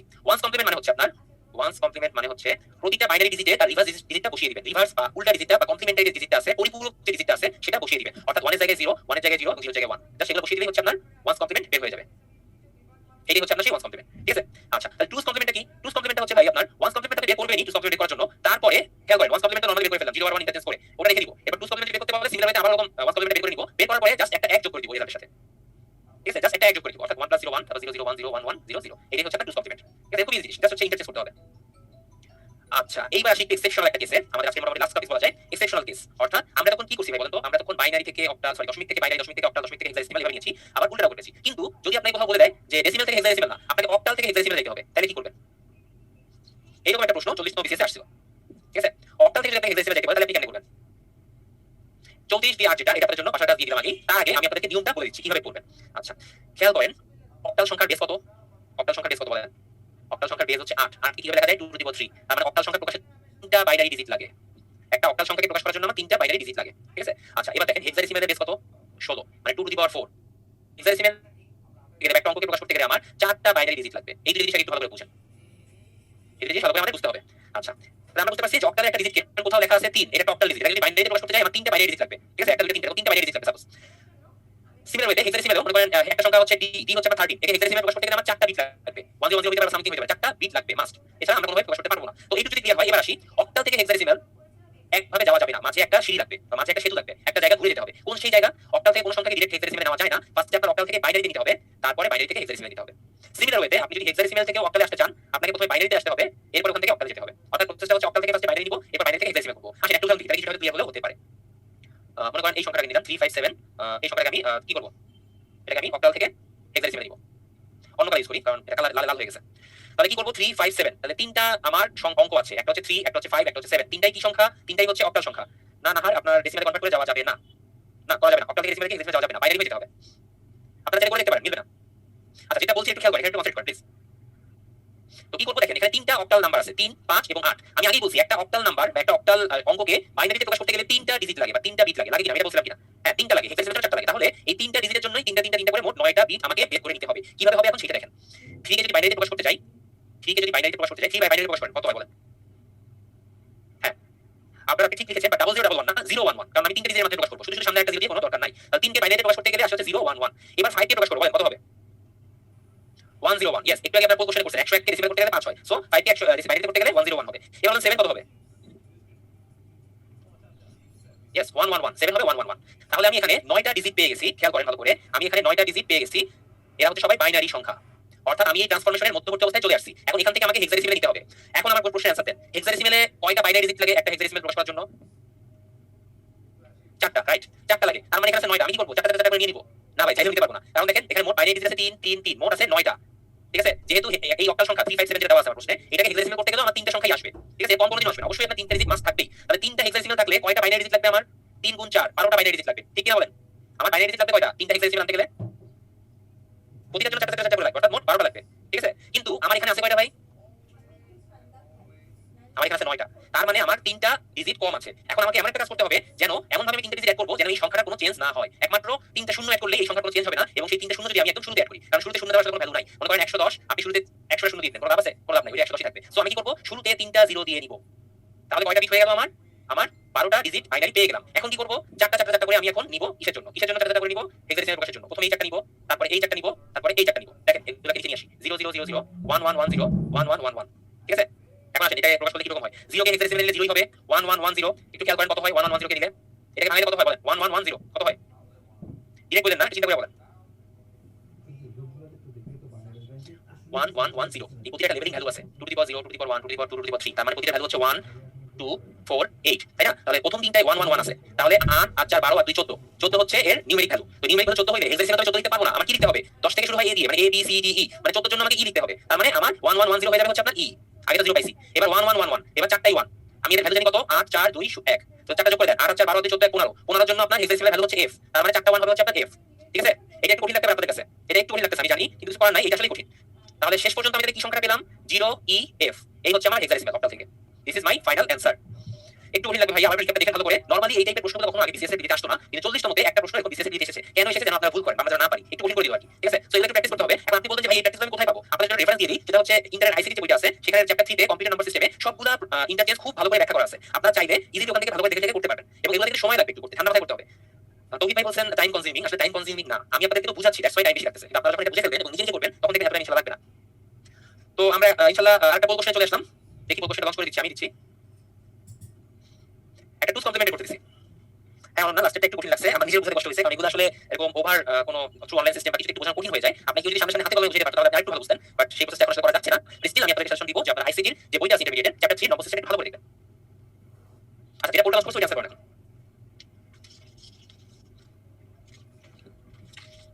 আচ্ছা, আমরা টুস কমপ্লিমেন্ট বের করতে বলছি। আমি বলেছিলাম যে টুস কমপ্লিমেন্ট বের করতে গেলে আপনাকে অর্থাৎ প্রতিটা রিভার্স করে দিবেন, এরপর তার সাথে এক যোগ করে দিবেন। এক যোগ করে দিয়ে অ্যানসার যেটা আসে, আপনারা ম্যাক্সিমাম আনসার দিয়েছেন, কেউ ভুল করছেন, কোনো সমস্যা নাই, ভুল থেকে আমরা শিখবো। 61% আমরা আনসার দিয়েছি, এর অ্যানসার হবে হচ্ছে ডি। এটা আনসার হবে ডি। কি হবে দেখেন, 0 0 1 1 1 0 0 0, উল্টাই দেন 1 1 0 0 0 1 1 1, এর সাথে এক যোগ করে দেন, এক যোগ করে দিলে অ্যানসারটা 1 1 0, হাতে এক থাকে 1 1 0, হাতে এক থাকে 1 1 0, 1 বসে যাবে 0 0 1 1, দ্যাটস এটা 4 নাম্বার অ্যানসারটা। ঠিক আছে? হ্যাঁ, তো এবার চলে আসি আমরা প্রিভিয়াস ইয়ার কোশ্চেন। এখন আমরা কোনো প্রিভিয়াস ইয়ার কোশ্চেন দেখি নাই, এবার আমরা দেখব 41 নম্বর বিসিএস একটা প্রশ্ন ছিল যে ইলেকট্রনিক লজিক গেটের আউটপুট লজিক 0 শুধুমাত্র যখন সকল ইনপুট লজিক 1, সেটা কোন গেট? যখন সকল ইনপুট লজিক 1, তার মানে আমি জানি না যেটা কোন গেট, আমি দুইটা ইনপুট দিয়েছি 1 এবং 1, কিন্তু আউটপুটে পেয়েছি হচ্ছে 0। কখন হয় এরকম? দুইটা ক্ষেত্রে হয় ভাই। আপনি চিন্তা করেন NAND গেটের কথা চিন্তা করেন। NAND গেট কি করে? দুইটাকে গুণ দেয়, তার উপর রিভার্স করে দেয়, মানে 1 * 1 1, তার রিভার্স মানে 0। আবার NOR গেটও ভাই সেম কাজ করে। NOR গেট কি করবে? দুইটাকে যোগ দিবে, যোগ দিয়ে তার রিভার্স করে দিবে, মানে 1 এর রিভার্স সমান 0। কিন্তু আমার অপশনে NOR নাই, কিন্তু NAND আছে, তার মানে এর অ্যানসার হচ্ছে NAND গেট। আপনারা যারা করতে পারবেন অ্যানসারগুলো চ্যাট বক্সে আমার সাথে কোঅপারেট করতে পারেন লিখে। 41 নম্বরে আরেকটা বাইনারি থেকে দিয়েছিল, বলে আসবে নিচে কোনটা সঠিক নয়। আপনারা দেখেন কোনটা সঠিক নয়। এখানে আসলে অ্যানসারগুলো সরে গেছে, বারগুলো হচ্ছে এর উপর হবে। ঠিক আছে? সংখ্যার উপর বার হবে। এর মধ্যে আমি একবার করে দিতে ভাঙাচ্ছি, আপনারা দেখে নিন। এটা হচ্ছে 2 নাম্বারটা হচ্ছে সঠিক না, বাকিগুলো সঠিক আছে। যে কম্পিউটার ভাষায় সবকিছু শুধুমাত্র বাইনারি করে রাখা হয় তাকে কি বলা হয়? সেটা শুধুমাত্র হচ্ছে মেশিন ল্যাঙ্গুয়েজ। মেশিন ল্যাঙ্গুয়েজ হলে 0 এবং 1 ছাড়া কিছু বুঝতো না। একটি সিস্টেম যেখানে আইটেমগুলো এক প্রান্তে সংযোজিত হয় কিন্তু অন্য প্রান্ত থেকে সরানো হয়, তার নাম কি? এখানে কয়েকটা ব্যাপার আছে। মনে করেন আপনি একটা জিনিস, একটা বক্সের মধ্যে, একটা বক্স চিন্তা করেন, এই বক্সের মধ্যে কিছু জিনিস ঢুকালেন। এই হচ্ছে নাম্বার 1, এরপরে হচ্ছে সরি নাম্বার তো সরাসরি থাকবে, যেটা করতেছে নিচে পড়বে। আমি উল্টা করে রাখি, এটা বাদ দেন। মনে করেন একটা বক্স, আপনি এর মধ্যে কিছু জিনিস করতেছেন, 1 নাম্বার 2 নাম্বার 3 নাম্বার 4 নাম্বার, এরকম 4টা জিনিস করছেন। তো কিউই জিনিসটা হচ্ছে এরকম এক সাইড দিয়ে ঢুকাবো আর এক সাইড দিয়ে বের করব। তার মানে কি নাম্বার 1 শুরুতে ঢুকছিল, সে শুরুতে বের হবে, এই জিনিসটা হচ্ছে কিউই। ঠিক আছে? আর স্ট্যাক হচ্ছে আপনার, আমি শুরুতে তাকে ঢুকাইছি, মানে স্ট্যাকের ক্ষেত্রে জিনিসটা হবে এরকম। স্ট্যাকে হচ্ছে আপনি নাম্বার 1 কে ঢুকাইলেন, 2 কে ঢুকাইলেন, 3 কে ঢুকাইলেন, 4 কে ঢুকাইলেন। এরপর অন্য প্রান্ত বন্ধ, অন্য প্রান্ত খোলা যাবে না। এরপর বের করতে গেলে কোনটা বের হবে? একই জায়গা দিয়ে বের করতে হবে। বলে বের করতে গেলে কোনটা বের হবে আগে? নাম্বার 4 বের হবে। তার মানে লাস্ট ইন ফার্স্ট আউট, তাই না? লিফো বলে যেটাকে, সবার শেষে ঢুকছে কিন্তু সবার আগে বের হইছে। এইটাই হচ্ছে আপনার স্ট্যাক। ঠিক আছে? এরকম কিছু ব্যাপার আছে কি? তো যে কোশ্চেনটা আমাদের দেওয়া হয়েছে সেটা হচ্ছে কিউই সিস্টেমে ক্ষেত্রে প্রযোজ্য, এইজন্য এর অ্যানসার হচ্ছে কিউই।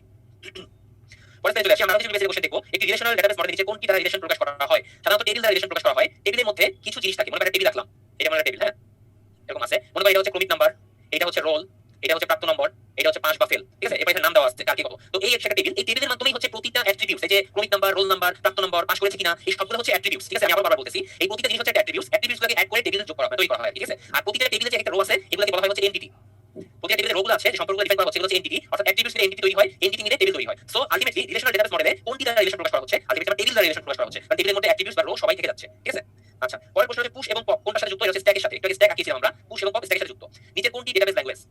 সি ডেটাবেস না, এমএস ওয়ার্ড তো অবশ্যই একটা আপনার ইউটিলিটি সফটওয়্যার। ওরাকল একমাত্র ডেটাবেস ল্যাঙ্গুয়েজ, যেটা একমাত্র প্রোগ্রামিং ল্যাঙ্গুয়েজও আছে এবং ডেটাবেস বা ডিবিএমএস ল্যাঙ্গুয়েজও আছে। আমি আপনাকে শুরুতেই বলেছিলাম আপনাদেরকে যে ডেটাবেস ল্যাঙ্গুয়েজের মধ্যে ওরাকল আছে, প্রোগ্রামিং ল্যাঙ্গুয়েজও আছে। পরের প্রশ্ন, নিচে কোনটি ডেটাবেস ল্যাঙ্গুয়েজ?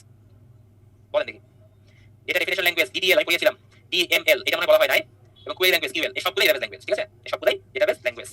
আচ্ছা, আমরা আরো কিছু বিবেচনা কোশ্চেন দেখব। ইউনিকোডের মাধ্যমে সম্ভাব্য কতগুলোকে চিহ্নিত করা যায়? ইউনিকোডের মাধ্যমে সম্ভবত two the power 126 two the পাওয়ার 127 এইগুলো মনে হয় চিহ্নিত করা যায়। এর आंसर হচ্ছে ভাঙাইলে হচ্ছে আপনার 65536 এটা আসে।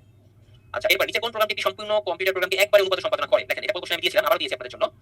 কে করে এটা? একবারে কম্পাইলার করে। এবার ভুল করেন না ভাই।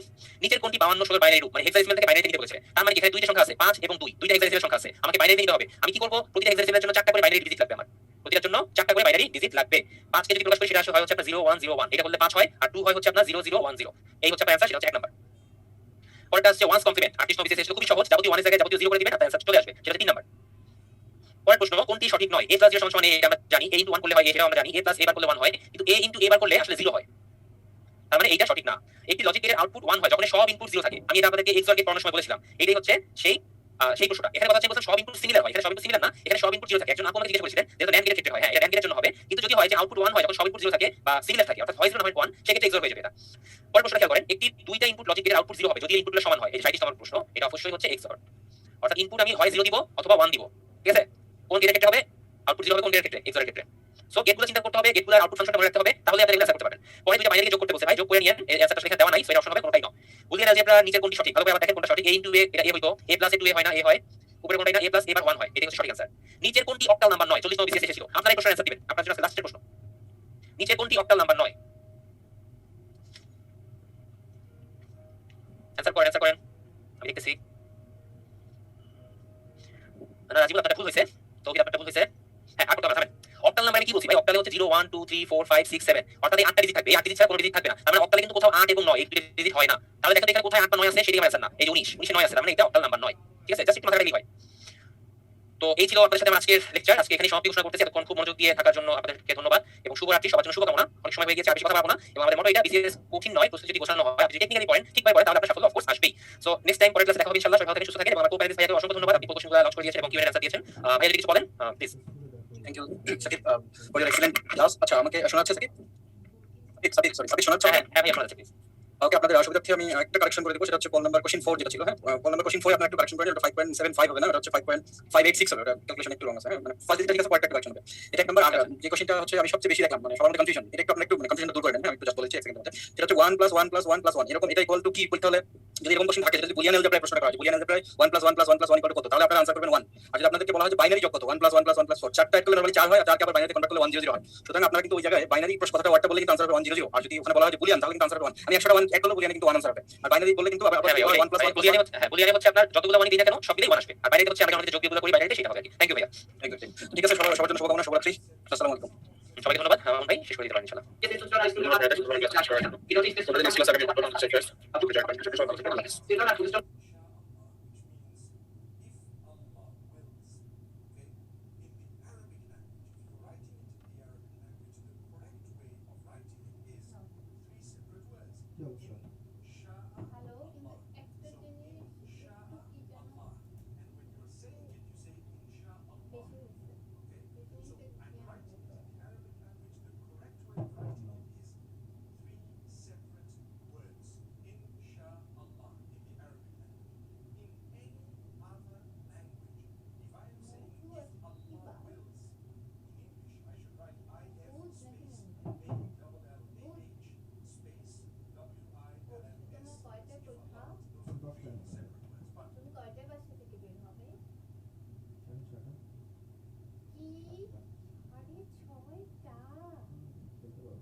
শুনতে পাচ্ছেন আপনারা?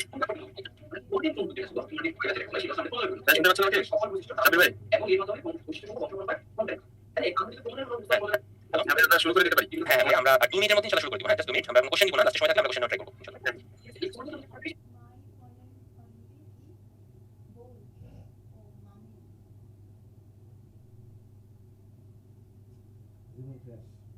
কেন উনি বিয়ে করেছে ওনার নিজের পছন্দে, ওনার স্টাইলিশ পছন্দ, তুমি তাকে ইচ্ছে করে একটা ইয়ামের সাথে দিলে হবে? কিন্তু মেয়েটার আগে বিয়ে ছিল কিনা এটা দামি প্রশ্ন।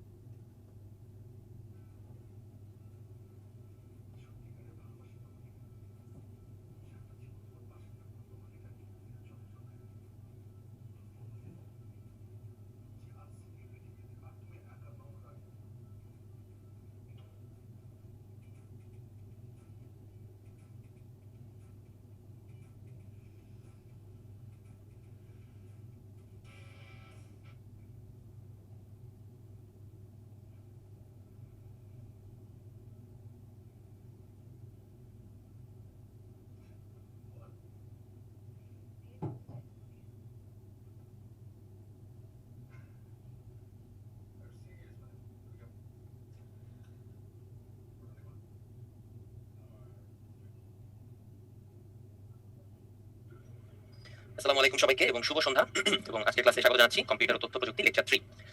আর আমাদের সাথে আছে আপনাদের সেই পুরনো ভাইয়া, চলে আসলাম আবার, অনেকদিন দেখা সাক্ষাৎ ছিল না। যাই হোক, কি অবস্থা সবার, কেমন আছেন? একটু পাশের আছে ডিভাইস থেকে সাউন্ড হচ্ছে। হ্যাঁ ঠিক আছে, আর সমস্যা নেই। ওকে, হ্যাঁ আলহামদুলিল্লাহ সবাই ভালো আছেন আশা করি, আমিও ভালো আছি এবং ওয়েলকাম ব্যাক টু মি, আমাকে ওয়েলকাম জানাচ্ছি। তো কম্পিউটার তথ্য প্রযুক্তির আজকে 3 নাম্বার লেকচার। আজকে লেকচার টপিকটা একটু বলে নিই শুরুতে। আজকে কিন্তু প্রথম যে ঘন্টাটা, অর্থাৎ 1 ঘন্টার সময়, প্রথম ঘন্টাটা কিন্তু মোটামুটি নরমাল জিনিসপত্র বুঝতে করতে হবে, খুব বেশি কিছু এখানে বোঝাবুঝি নাই। কিন্তু সেকেন্ড যে ঘন্টাটা, সেই ঘন্টাটা বেশি ইম্পর্টেন্ট, এখানে কিন্তু অনেক কিছু বোঝানো হবে। তো সেক্ষেত্রে একটু বেশি মনোযোগী থাকতে হবে। তো আমরা শুরু করবো, বাট তার আগে একজন বলছেন লেট কেন ভাই, অফিস থেকে আসছি, আসতে লেট হয়ে গেছে, আজকে অনেক জ্যাম, নামে লকডাউন, কাজে লকডাউন নাই। হ্যাঁ, গুড ইভিনিং সবাইকে, গুড ইভিনিং। আচ্ছা, বুনিয়াদি প্রশিক্ষণ নিয়ে পরে কথা হবে, সমস্যা নাই, ওগুলো নিয়ে লাস্টে কথা বলবো সময় থাকলে। Thank you Arafat. আচ্ছা, তো আমার কথাবার্তা কি সবকিছু ক্লিয়ার শোনা যাচ্ছে কিনা, তাহলে ক্লাসে শুরু করে দিব। একটু ওয়াই লিখে চেক বক্সে রেসপন্স দিবেন।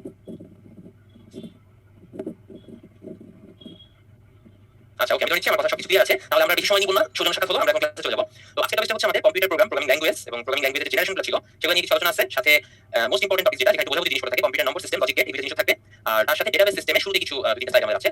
তো শুরুতে একটু বলে রাখি যে কম্পিউটার প্রোগ্রাম, প্রোগ্রামিং ল্যাঙ্গুয়েজ, ল্যাঙ্গুয়েজগুলো জেনারেশন, তারপর ডেটাবেস সিস্টেম, এই থেকে আসলে প্রশ্ন আসে বা খুব রেয়ার, একটা দুটো বিষয় আসে। এখানে স্লাইডে যতটুকু আছে আমাদের প্রিপারেশন বুঝতে দেখেন, তো সেক্ষেত্রে মোটাই না, বেশি এখানে খুব বেশি সময় দেওয়ার প্রয়োজন নেই, ঠিক আছে? আচ্ছা, আর সিলেবাস সবাই ভালো করে জানেন, ইন্টার আইসিটি বইটা ভালো করে দেখতে হবে। কত কত চ্যাপ্টার মনে আছে? প্রতিটা ক্লাসে কিন্তু বলি 1 2 3 তিনটা চ্যাপ্টার দেখতে হবে। Inter ICT class 11 12 ICT Mujibur Rahman বা প্রকৌশলী মুজিবুল হকের যে বইটা আছে, ওই বইটা কি। আচ্ছা, আর এর সাথে আমাদের প্রিপারেশন তো মাস্ট অফ কোর্স দেখবেন।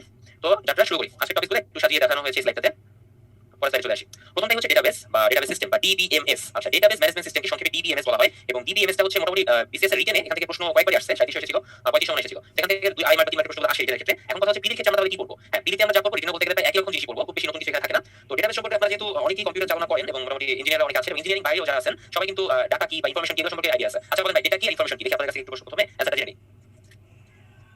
ডেটা কি জিনিস আর ইনফরমেশন কি জিনিস?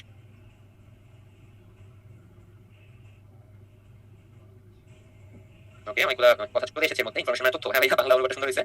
আচ্ছা, ডেটা হচ্ছে আপনার ডেটা শব্দের বহুবচন, ঠিক আছে? ডেটাম, এটার প্লুরাল নাম্বার হচ্ছে আপনার ডেটা বা ডাটা বলে অনেকে, উচ্চটা যেটা হবে। তো ডেটা হচ্ছে একটা একক ধারণা বা সিঙ্গেল একটা কনসেপশন, যেটা হচ্ছে তথ্যের বা ইনফরমেশনের ক্ষুদ্রতম একক, ঠিক আছে? ঠিক আছে, তো ডেটা জিনিসটা হচ্ছে সাজানো না, বিশৃঙ্খল এরকম কিছু ইনফরমেশন যেটা আমাকে দেওয়া হয় বা দেওয়া হয়েছে হয়তো। তো সেগুলোকে আমি যখন একটা মোটামুটি সুশৃঙ্খল পদ্ধতিতে বা বিন্যাস করে সাজিয়ে ফেলবো, তখনই হচ্ছে আমি কিন্তু ইনফরমেশনটা পেয়ে গেলাম, ঠিক আছে? এটা অনেকেই জানেন, তারপর একটু রিপিট করে দিলাম শুরুতে। মোটামুটি এটাকে সুন্দর করে স্ট্রাকচার একটা ওয়েতে সাজালে আমি ইনফরমেশন পেয়ে যাবো, এই আর কি। তো ডেটা কয় প্রকার? ডেটা হচ্ছে আপনার দুই প্রকার।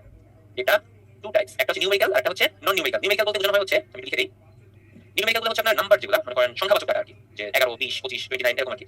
আর নন নিউমেরিক্যাল এটা হচ্ছে আপনার বিভিন্ন ভ্যালু থাকবে না, বিভিন্ন কি বলবো এটাকে, প্রতীক সংকেত এগুলো হতে পারে, যেমন কারো নাম বা কারো প্রফেশন কি পেশা বা কোনো তারিখ বা কোনো শব্দ বা কোনো ন্যাশনাল নাম, যেমন বাংলা বেঙ্গলি বা ইংলিশ এরকম আর কি। তো এই ডেটাগুলো হচ্ছে নন নিউমেরিক্যাল, ঠিক আছে? নিউমেরিক্যাল হচ্ছে নাম্বারগুলো, এগুলো অনেকেই জানেন। তারপর একটু বললাম আর কি, আর ইনফরমেশন কি বলছি, ইনফরমেশন হচ্ছে ডেটাগুলোকে মোটামুটি প্রসেস করার পরে যেটা পাওয়া যায় আর কি। আচ্ছা, তো ডেটাবেস জিনিসটা হচ্ছে দেখেন স্লাইডে দেওয়া আছে, ডেটা অর্থ হচ্ছে উপাত্ত আর বেস হচ্ছে সমাবেশ, অর্থাৎ বিভিন্ন ডেটাগুলোকে আমরা যদি প্রসেস করে একটা মোটামুটি কালেকশন বা কালেক্টেড একটা ফর্মে নিয়ে আসতে পারি, সেই সমাবেশটাই হচ্ছে একটা ডেটাবেস, ঠিক আছে? আচ্ছা, সহজ কথায় কোনো কম্পিউটার সিস্টেমে যে সকল উপাত্ত বা রেকর্ডগুলো আমরা স্টোর করে রাখি, সেটাই হচ্ছে ডেটাবেস, ওকে? আচ্ছা, তো ডেটাবেস ম্যানেজমেন্ট সিস্টেমটা হচ্ছে ডিবিএমএস। ডিবিএমএস এর সাথে ইউজ করা হয় হচ্ছে বিভিন্ন কলকারখানা, শিল্প কারখানা বা প্রতিষ্ঠান বা যে কোনো ধরনের অফিস, সরকারি হোক বেসরকারি হোক, সব ধরনের অফিসগুলোতে কিন্তু ডেটাবেস ম্যানেজমেন্ট সিস্টেমটা থাকে। এটা হচ্ছে এমন একটা সফটওয়্যার যেটা হচ্ছে ওই অফিসে বা ওই প্রতিষ্ঠানে যারা যারা কাজ করছেন, এমপ্লয়ি তো আছে, এমপ্লয়িদের ডেটাবেস আছে, তারপর হচ্ছে ওখানে কি টাইপের সফটওয়্যার ইউজ করা হচ্ছে সেগুলো ধরনের ডেটাবেস থাকে প্লাস আদার শৃঙ্খলা থাকে, সেগুলো হচ্ছে একটা মাদার বলবো কম্পিউটার বা সার্ভার বলবো, সেখানে স্টোর করা থাকে, ঠিক আছে। এছাড়া ব্যাংকিং যেটা, ব্যাংকিং এর কথা বলছি, যাবতীয় যতগুলো ব্যাংক আছে সরকারি বেসরকারি স্বায়ত্তশাসিত অথবা নন গভর্নমেন্ট যেগুলো আছে না কেন, সবগুলোতে একটা ডিবিএমএস বা ডেটাবেস ম্যানেজমেন্ট সিস্টেম থাকে। এইটা ছাড়া কোনো কিছু আসলে পসিবল না, কারণ আপনি কম্পিউটার চালাতে গেলে বা কম্পিউটার মাধ্যমে আপনি যদি আপনার প্রতিষ্ঠানকে নিয়ন্ত্রণ করতে চান, আপনার অবশ্যই ডিবিএমএস ম্যান্ডেটরি। আচ্ছা, ডেটাবেসের মধ্যে কিছু ব্যাপার আছে, ডেটাবেসের কয়েকটা উপাদান আছে, ঠিক আছে, আমি একটু লিখে দিচ্ছি এক মিনিট।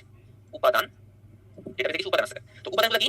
ডেটাবেস ম্যানেজমেন্ট সিস্টেমে প্রথমেই থাকে হচ্ছে আপনার, নিচে লিখছি, হ্যাঁ, উপাদানগুলোকে নিচে লিখছি, হ্যাঁ। প্রথমে থাকে ডেটা, এটা থাকতেই হবে, এটা ছাড়া আপনি কাজ করতে পারবেন না। তারপর থাকে হচ্ছে রেকর্ড, এই ডেটাগুলোকে আপনি যখন সাজাবেন এটা রেকর্ড আকারে সাজিয়ে রাখবেন, স্টোর করে রাখবেন, ঠিক আছে। এরপর হচ্ছে ফিল্ড, 3 নাম্বারটা হচ্ছে ফিল্ড, এবং 4 নাম্বারটা হচ্ছে আপনার ডেটা টেবিল। একটা টেবিল আকারে বিভিন্ন অ্যাট্রিবিউটস বা এন্টিটিগুলোকে আপনি এক এক করে ইনপুট দিবেন ওই টেবিলে, সেটাকে ডেটা টেবিল বলা হয়। এখন কথা হচ্ছে ভাই এগুলো কি জিনিস, এগুলো একটু ব্যাখ্যা করা দরকার, তো কারণ রেকর্ড ফিল্ড এগুলো বুঝলাম না। আচ্ছা ঠিক আছে, আমি একটু ব্যাখ্যা করি। ডেটা বলবো না, ডেটা জিনিসটা আপনারা অলরেডি জেনে গেছেন। রেকর্ড হচ্ছে অনেকগুলো ফিল্ড, আগে ফিল্ডে বলে আসি। ফিল্ডটা হচ্ছে আপনি যে ডেটাগুলোকে স্টোর করছেন সেগুলো একদম ক্ষুদ্রতম যে একক আছে বা ক্ষুদ্রতম যে ইউনিট আছে সেটা হচ্ছে আপনার ফিল্ড। তো অনেকগুলো ফিল্ড মিলে আপনার রেকর্ড তৈরি হয়, ঠিক আছে। এগুলো আসলে মৌখিকভাবে এরকম একটু বোঝানো কঠিন, যদি এগুলো একটু কম্পিউটারের মাধ্যমে বা রিয়েলি কোনো একটা ডিবিএমএস সফটওয়্যার ইউজ করে যদি আপনাদের দেখানো যেত তাহলে তার ইজি হতো। বাট সবথেকে আসার কথা হচ্ছে পিডি বলেন বা রিটেন বলেন, কোনোখানেই এত বেশি ডিটেইলসে যাওয়ার কোনো দরকার নেই। কোনটা সাহায্যে কি হয় আপনি এগুলো জানতে পারলে আপনার জন্য মোর দ্যান এনাফ। ওকে, সো আমরা বেশি প্যারা নিব না, কারণ এমসিকিউতে একটা নাম্বার মাত্র, এক নাম্বার আপনি জন্য যদি এত কষ্ট করেন 199 নাম্বার করে থাকবে। সো ইজি ওয়েতে চলেন, টেকনিক্যালি চলেন। আচ্ছা, তো ফিল্ড রেকর্ড এগুলো যখন আপনি টেবিলে এন্ট্রি দিবেন সেগুলোর মাধ্যমে হচ্ছে ডেটা টেবিল আপনার তৈরি হচ্ছে। এগুলো হচ্ছে ডেটাবেসের একদম মেইন উপাদানটাই হচ্ছে ডেটা টেবিল।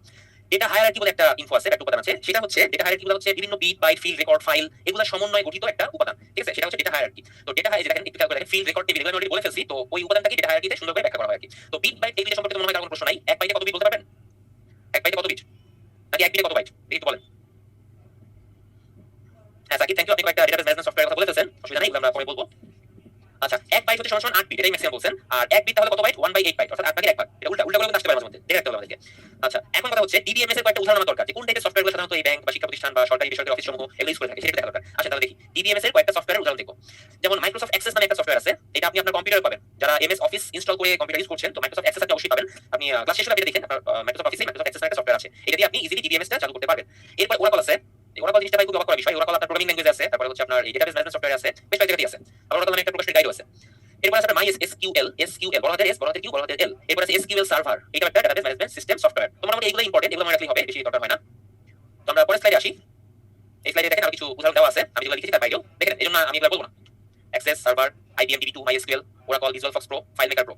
আচ্ছা, এখন যে ডেটাবেস যে আমি সফটওয়্যারের মাধ্যমে যে আমি ডেটাগুলো এন্ট্রি দিব, তো আমি কি ল্যাঙ্গুয়েজ এখানে ইউজ করব? এটা ল্যাঙ্গুয়েজ দরকার, সেটাকে হচ্ছে ডেটাবেস ল্যাঙ্গুয়েজ বলা হচ্ছে। তো ডেটাবেস ল্যাঙ্গুয়েজ সাধারণত 3 রকমের হয়। তো সেই 3 রকমের মধ্যে হচ্ছে কোয়েরি ল্যাঙ্গুয়েজ বলে একটা ব্যাপার আছে, QUEL, এটা হচ্ছে কোয়েরি ল্যাঙ্গুয়েজ, ঠিক আছে। সাধারণত কোনো ডেটা বা রেকর্ড আলাদা আলাদা করে আপনি যখন প্রদর্শন করতে যাবেন তখন আপনার কোয়েরি ল্যাঙ্গুয়েজটা ইউজ করতেই হবে। এখন ভাই জিজ্ঞেস করেন ভাই কোয়েরি ল্যাঙ্গুয়েজ কি? এটা ল্যাঙ্গুয়েজ ভাই, এটাকে আপনাকে বুঝাতে পারবো না আমি, এটা আপনার বুঝতেই করতে হবে। যেমন প্রোগ্রামিং ল্যাঙ্গুয়েজে C, C++ আপনি জানেন, তো এরকম ডেটাবেস ল্যাঙ্গুয়েজের মধ্যে কোয়েরি ল্যাঙ্গুয়েজটা ইউজ করা হচ্ছে। আচ্ছা, QUEL এটা হচ্ছে আপনার কোয়েরি ল্যাঙ্গুয়েজ। এছাড়া একটা আছে QBE, এটা হচ্ছে কোয়েরি বাই এক্সাম্পল, আর একটা আছে SQL। সাধারণত রিলেশনাল ডাটাবেস যেটা আছে, রিলেশনাল ডাটাবেস ম্যানেজমেন্ট সিস্টেম যেটা আছে সেখানে এসকিউএল টা ইউজ করা হয়। এসকিউএল এর পূর্ণরূপটা কি? এসকিউএল এর পূর্ণরূপ হচ্ছে একটা স্ট্রাকচারড কোয়েরি ল্যাঙ্গুয়েজ, ঠিক আছে, স্ট্রাকচারড কোয়েরি ল্যাঙ্গুয়েজ। তো মোটামুটি ডেটাবেস ল্যাঙ্গুয়েজ এই 3 রকমের, এর বাইরে কিছু খুব একটা দরকার হয় না। তো আপনাদের জন্য আজকে প্রথম পোল কোশ্চেনটা আমি চালু করে দিলাম, মামুনিকে পোল কোশ্চেনটা চালু করে দেওয়ার জন্য।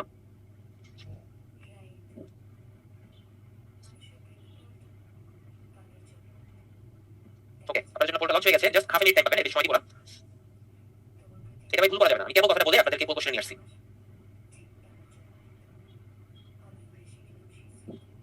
রিলেশনাল ডাটাবেসের জন্য আদর্শ কোয়েরি ল্যাঙ্গুয়েজ কোনটি? আচ্ছা, আপনাদের হাফ মিনিট শেষ হয়ে গেল, পোলটা ক্লোজ করে দিচ্ছি। রেজাল্ট একটু দেখেন। হ্যাঁ, আপনার রাইট অ্যান্সার দিয়েছেন 61%, বাট বাকি 39% ভুল অ্যান্সার দিয়েছেন। আচ্ছা, কি ভুলটা হয়েছিল? ভুলটা হয়েছিল হচ্ছে আপনার কোয়েরি ল্যাঙ্গুয়েজ হচ্ছে সবগুলোকে মিন করেছেন, অল অফ দ্য অ্যাবভ আপনারা দিয়েছেন নাকি 26% এটা করেছেন। এটা তো না, আমি উল্লেখ করে দিয়েছিলাম রিলেশনাল ডাটাবেস ম্যানেজমেন্ট সিস্টেম, আমি আগে স্লাইডে বলেছিলাম রিলেশনাল ডিবিএমএস এর জন্য হচ্ছে স্ট্রাকচারড কোয়েরি ল্যাঙ্গুয়েজ বা এসকিউএল, এটা কথা বলেছিলাম। সো এই ভুলটা আসলে করা উচিত ছিল না, হয়তো কথাটা আপনারা কোনো খেয়াল করেন নাই। আচ্ছা যাই হোক, এটা জেনে রাখেন, আর ভুল করা যাবে না। তো ডেটাবেস ম্যানেজমেন্ট সিস্টেম মোটামুটি এইটুকুই। এরপর আমরা চলে আসবো হচ্ছে প্রোগ্রামিং ল্যাঙ্গুয়েজ। প্রোগ্রামিং ল্যাঙ্গুয়েজকে ধীরে ধীরে বর্তমানে আমরা যে প্রোগ্রামিং ল্যাঙ্গুয়েজ ইউজ করতেছি, একদম কম্পিউটার শুরুর দিকে এই প্রোগ্রামিং ল্যাঙ্গুয়েজ ছিল না। বিভিন্ন উত্থান পতনের মাধ্যমে কিন্তু আস্তে আস্তে এই ল্যাঙ্গুয়েজ জেনারেশনটা আপডেট হয়েছে। অ্যাজ ইউজুয়াল আমরা যখন কম্পিউটার জেনারেশন করেছি, সিমিলার ওয়েতে এই কম্পিউটার ল্যাঙ্গুয়েজের প্রোগ্রামিং ল্যাঙ্গুয়েজের জেনারেশন আছে। তো 5টা জেনারেশন আছে, first, second, third, fourth, fifth. তো মোটামুটি প্রথম প্রজন্ম নিয়ে আমরা কথা শুরু করি। স্লাইডটা আপনারা দেখেন, আমার কথাগুলো সাথে খেয়াল করেন। আমি সংক্ষেপে স্লাইডটা এক স্লাইডে 5টা জেনারেশন লিখে দিয়েছি। তো আমি একটা কাজ করি, এটা হচ্ছে আমি একটা স্লাইড অ্যাড করি, তাহলে আমার লিখতে সুবিধা হবে, এখানে জায়গা একটু কম আছে। ওকে, আমরা একটা স্লাইড অ্যাড করে দিলাম। আমরা এখন 5টা জেনারেশন নিয়ে কথা বলবো। তো প্রথম জেনারেশন আমি সংক্ষেপে 1G লিখলাম, ঠিক আছে, 1G। প্রথম জেনারেশনের ল্যাঙ্গুয়েজটা কেমন ছিল? একদম যখন ফার্স্ট জেনারেশনের প্রোগ্রামিং ল্যাঙ্গুয়েজগুলো তৈরি হয়, ও বাই দ্য ওয়ে, তার আগে ফার্স্ট কম্পিউটার প্রোগ্রামিং ল্যাঙ্গুয়েজের জনক কে বা ফার্স্ট কম্পিউটার প্রোগ্রামার কে বলতে পারবেন কেউ? আমি আমার একদম শুরুর কাছে আপনাদেরকে বলেছিলাম, এটা কম্পিউটার ওয়াইসিটি 1 নাম্বার 1 নাম্বার লেকচারটা যেটা। হ্যাঁ, অনেকেই গাইড দিয়েছেন ভাই চার্লস ডেভিসের নাম কেন লিখলেন আপনি? চার্লস ডেভিস তো কম্পিউটারের জনক, উনি তো প্রোগ্রামিং ল্যাঙ্গুয়েজের জনক না। হ্যাঁ ঠিক আছে, লিখতে হবে। Thank you. লর্ড বাইরনের কন্যা লেডি অগাস্টা অ্যাডা লাভলেস, বা সংক্ষেপে অ্যাডা লাভলেস। তো হ্যাঁ, একটা মেয়ে ছিল, সে আপনার মধ্যে একটা মেয়ে। তো first generation computer programming language তৈরি হয়েছিল একদম শুরুর দিকে 1945 থেকে 1949 সালের মধ্যে। তো তখন যে ল্যাঙ্গুয়েজ ছিল সেটা হচ্ছে মেশিন ল্যাঙ্গুয়েজ। খেয়াল করেন তখন ল্যাঙ্গুয়েজটা ছিল হচ্ছে আপনার মেশিন ল্যাঙ্গুয়েজ, ঠিক আছে? কারণ আমরা একটা কম্পিউটার নামক মেশিনে ইনপুট দিচ্ছি, তো নামটা দেওয়া হয়েছিল ওই কারণে মেশিন ল্যাঙ্গুয়েজ। তো কম্পিউটার তো মানুষের ভাষা বুঝতে পারে না, সাধারণত বাইনারি বুঝে, আমরা যেটা জানি 0 এবং 1। তো সেক্ষেত্রে কি করা হতো, এই মেশিন ল্যাঙ্গুয়েজের ক্ষেত্রে কিছু বৈশিষ্ট্য ছিল।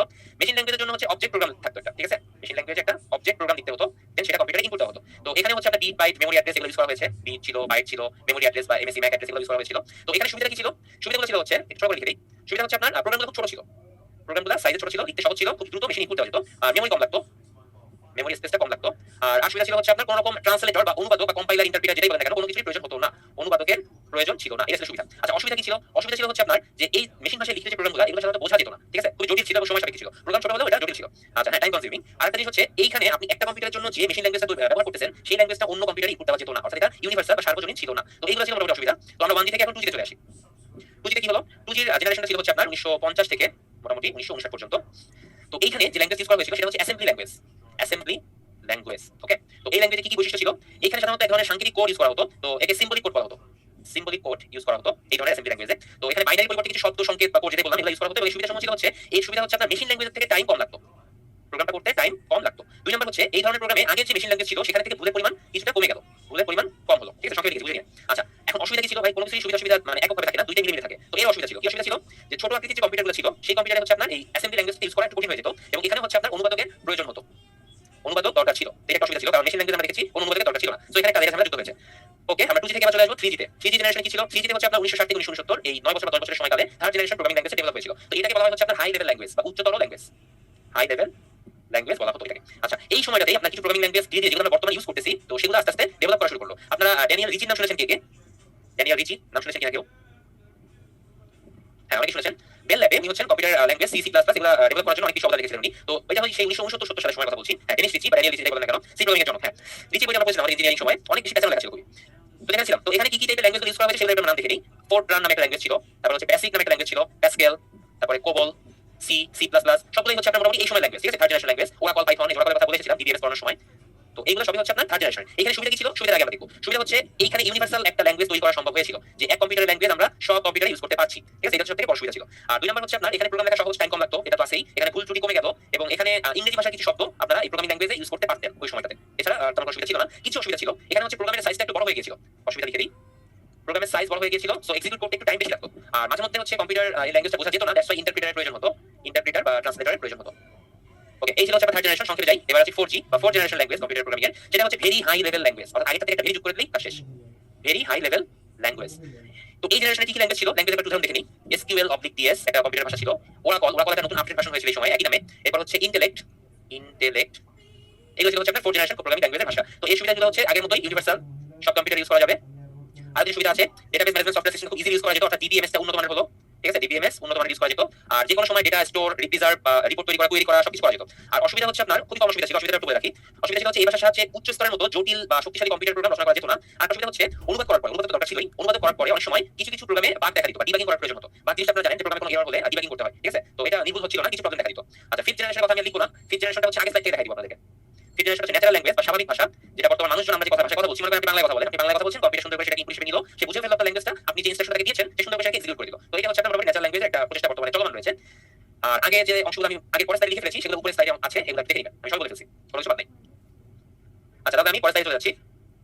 কিছু প্রোগ্রামিং ল্যাঙ্গুয়েজ আপনাদের এখানে দেওয়া আছে একটা স্লাইডে, আপনারা একটু দেখবেন, আপনাদের জন্য হাফ মিনিট টাইম দিলাম, এই স্লাইডে ভালো করে দেখেন।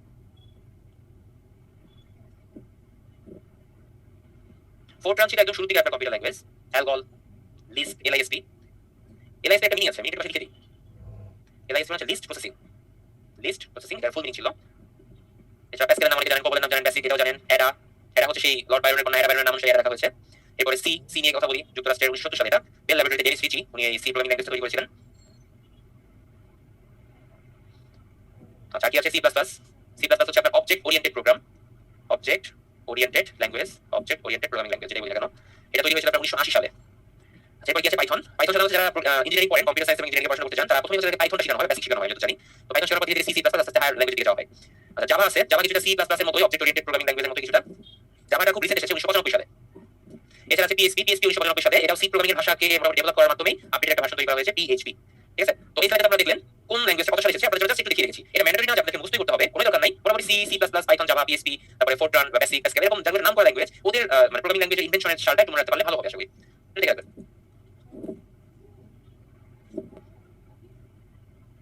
আচ্ছা, আমাদের দেখা হলো আশা করি। তো আমরা আমাদের দ্বিতীয় কোশ্চেনে চলে যাবো। আজকে দ্বিতীয় কোশ্চেন আমি একটু কো-প্যানেলিস্ট বা হোস্টকে রিকোয়েস্ট করবো কোশ্চেনটা লঞ্চ করে দেওয়ার জন্য।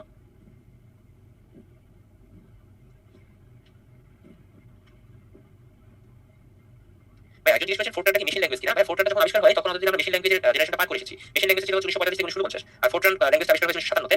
তো এটা আসলে আপনার অ্যাসেম্বলি ল্যাঙ্গুয়েজের মধ্যে পড়েছে। ফার্স্ট প্রোগ্রামিং ল্যাঙ্গুয়েজ বলা হয় ফোরট্রানকে। অ্যাসেম্বলি ল্যাঙ্গুয়েজ একটু আপডেট ভার্সন আর কি। পুরোপুরি অ্যাসেম্বলি ল্যাঙ্গুয়েজ বলা যাবে না। ফার্স্ট প্রোগ্রামিং ল্যাঙ্গুয়েজ আমি জিজ্ঞেস করেছেন এটা হচ্ছে আপনার ফোরট্রান। ফোরট্রান হচ্ছে first programming language.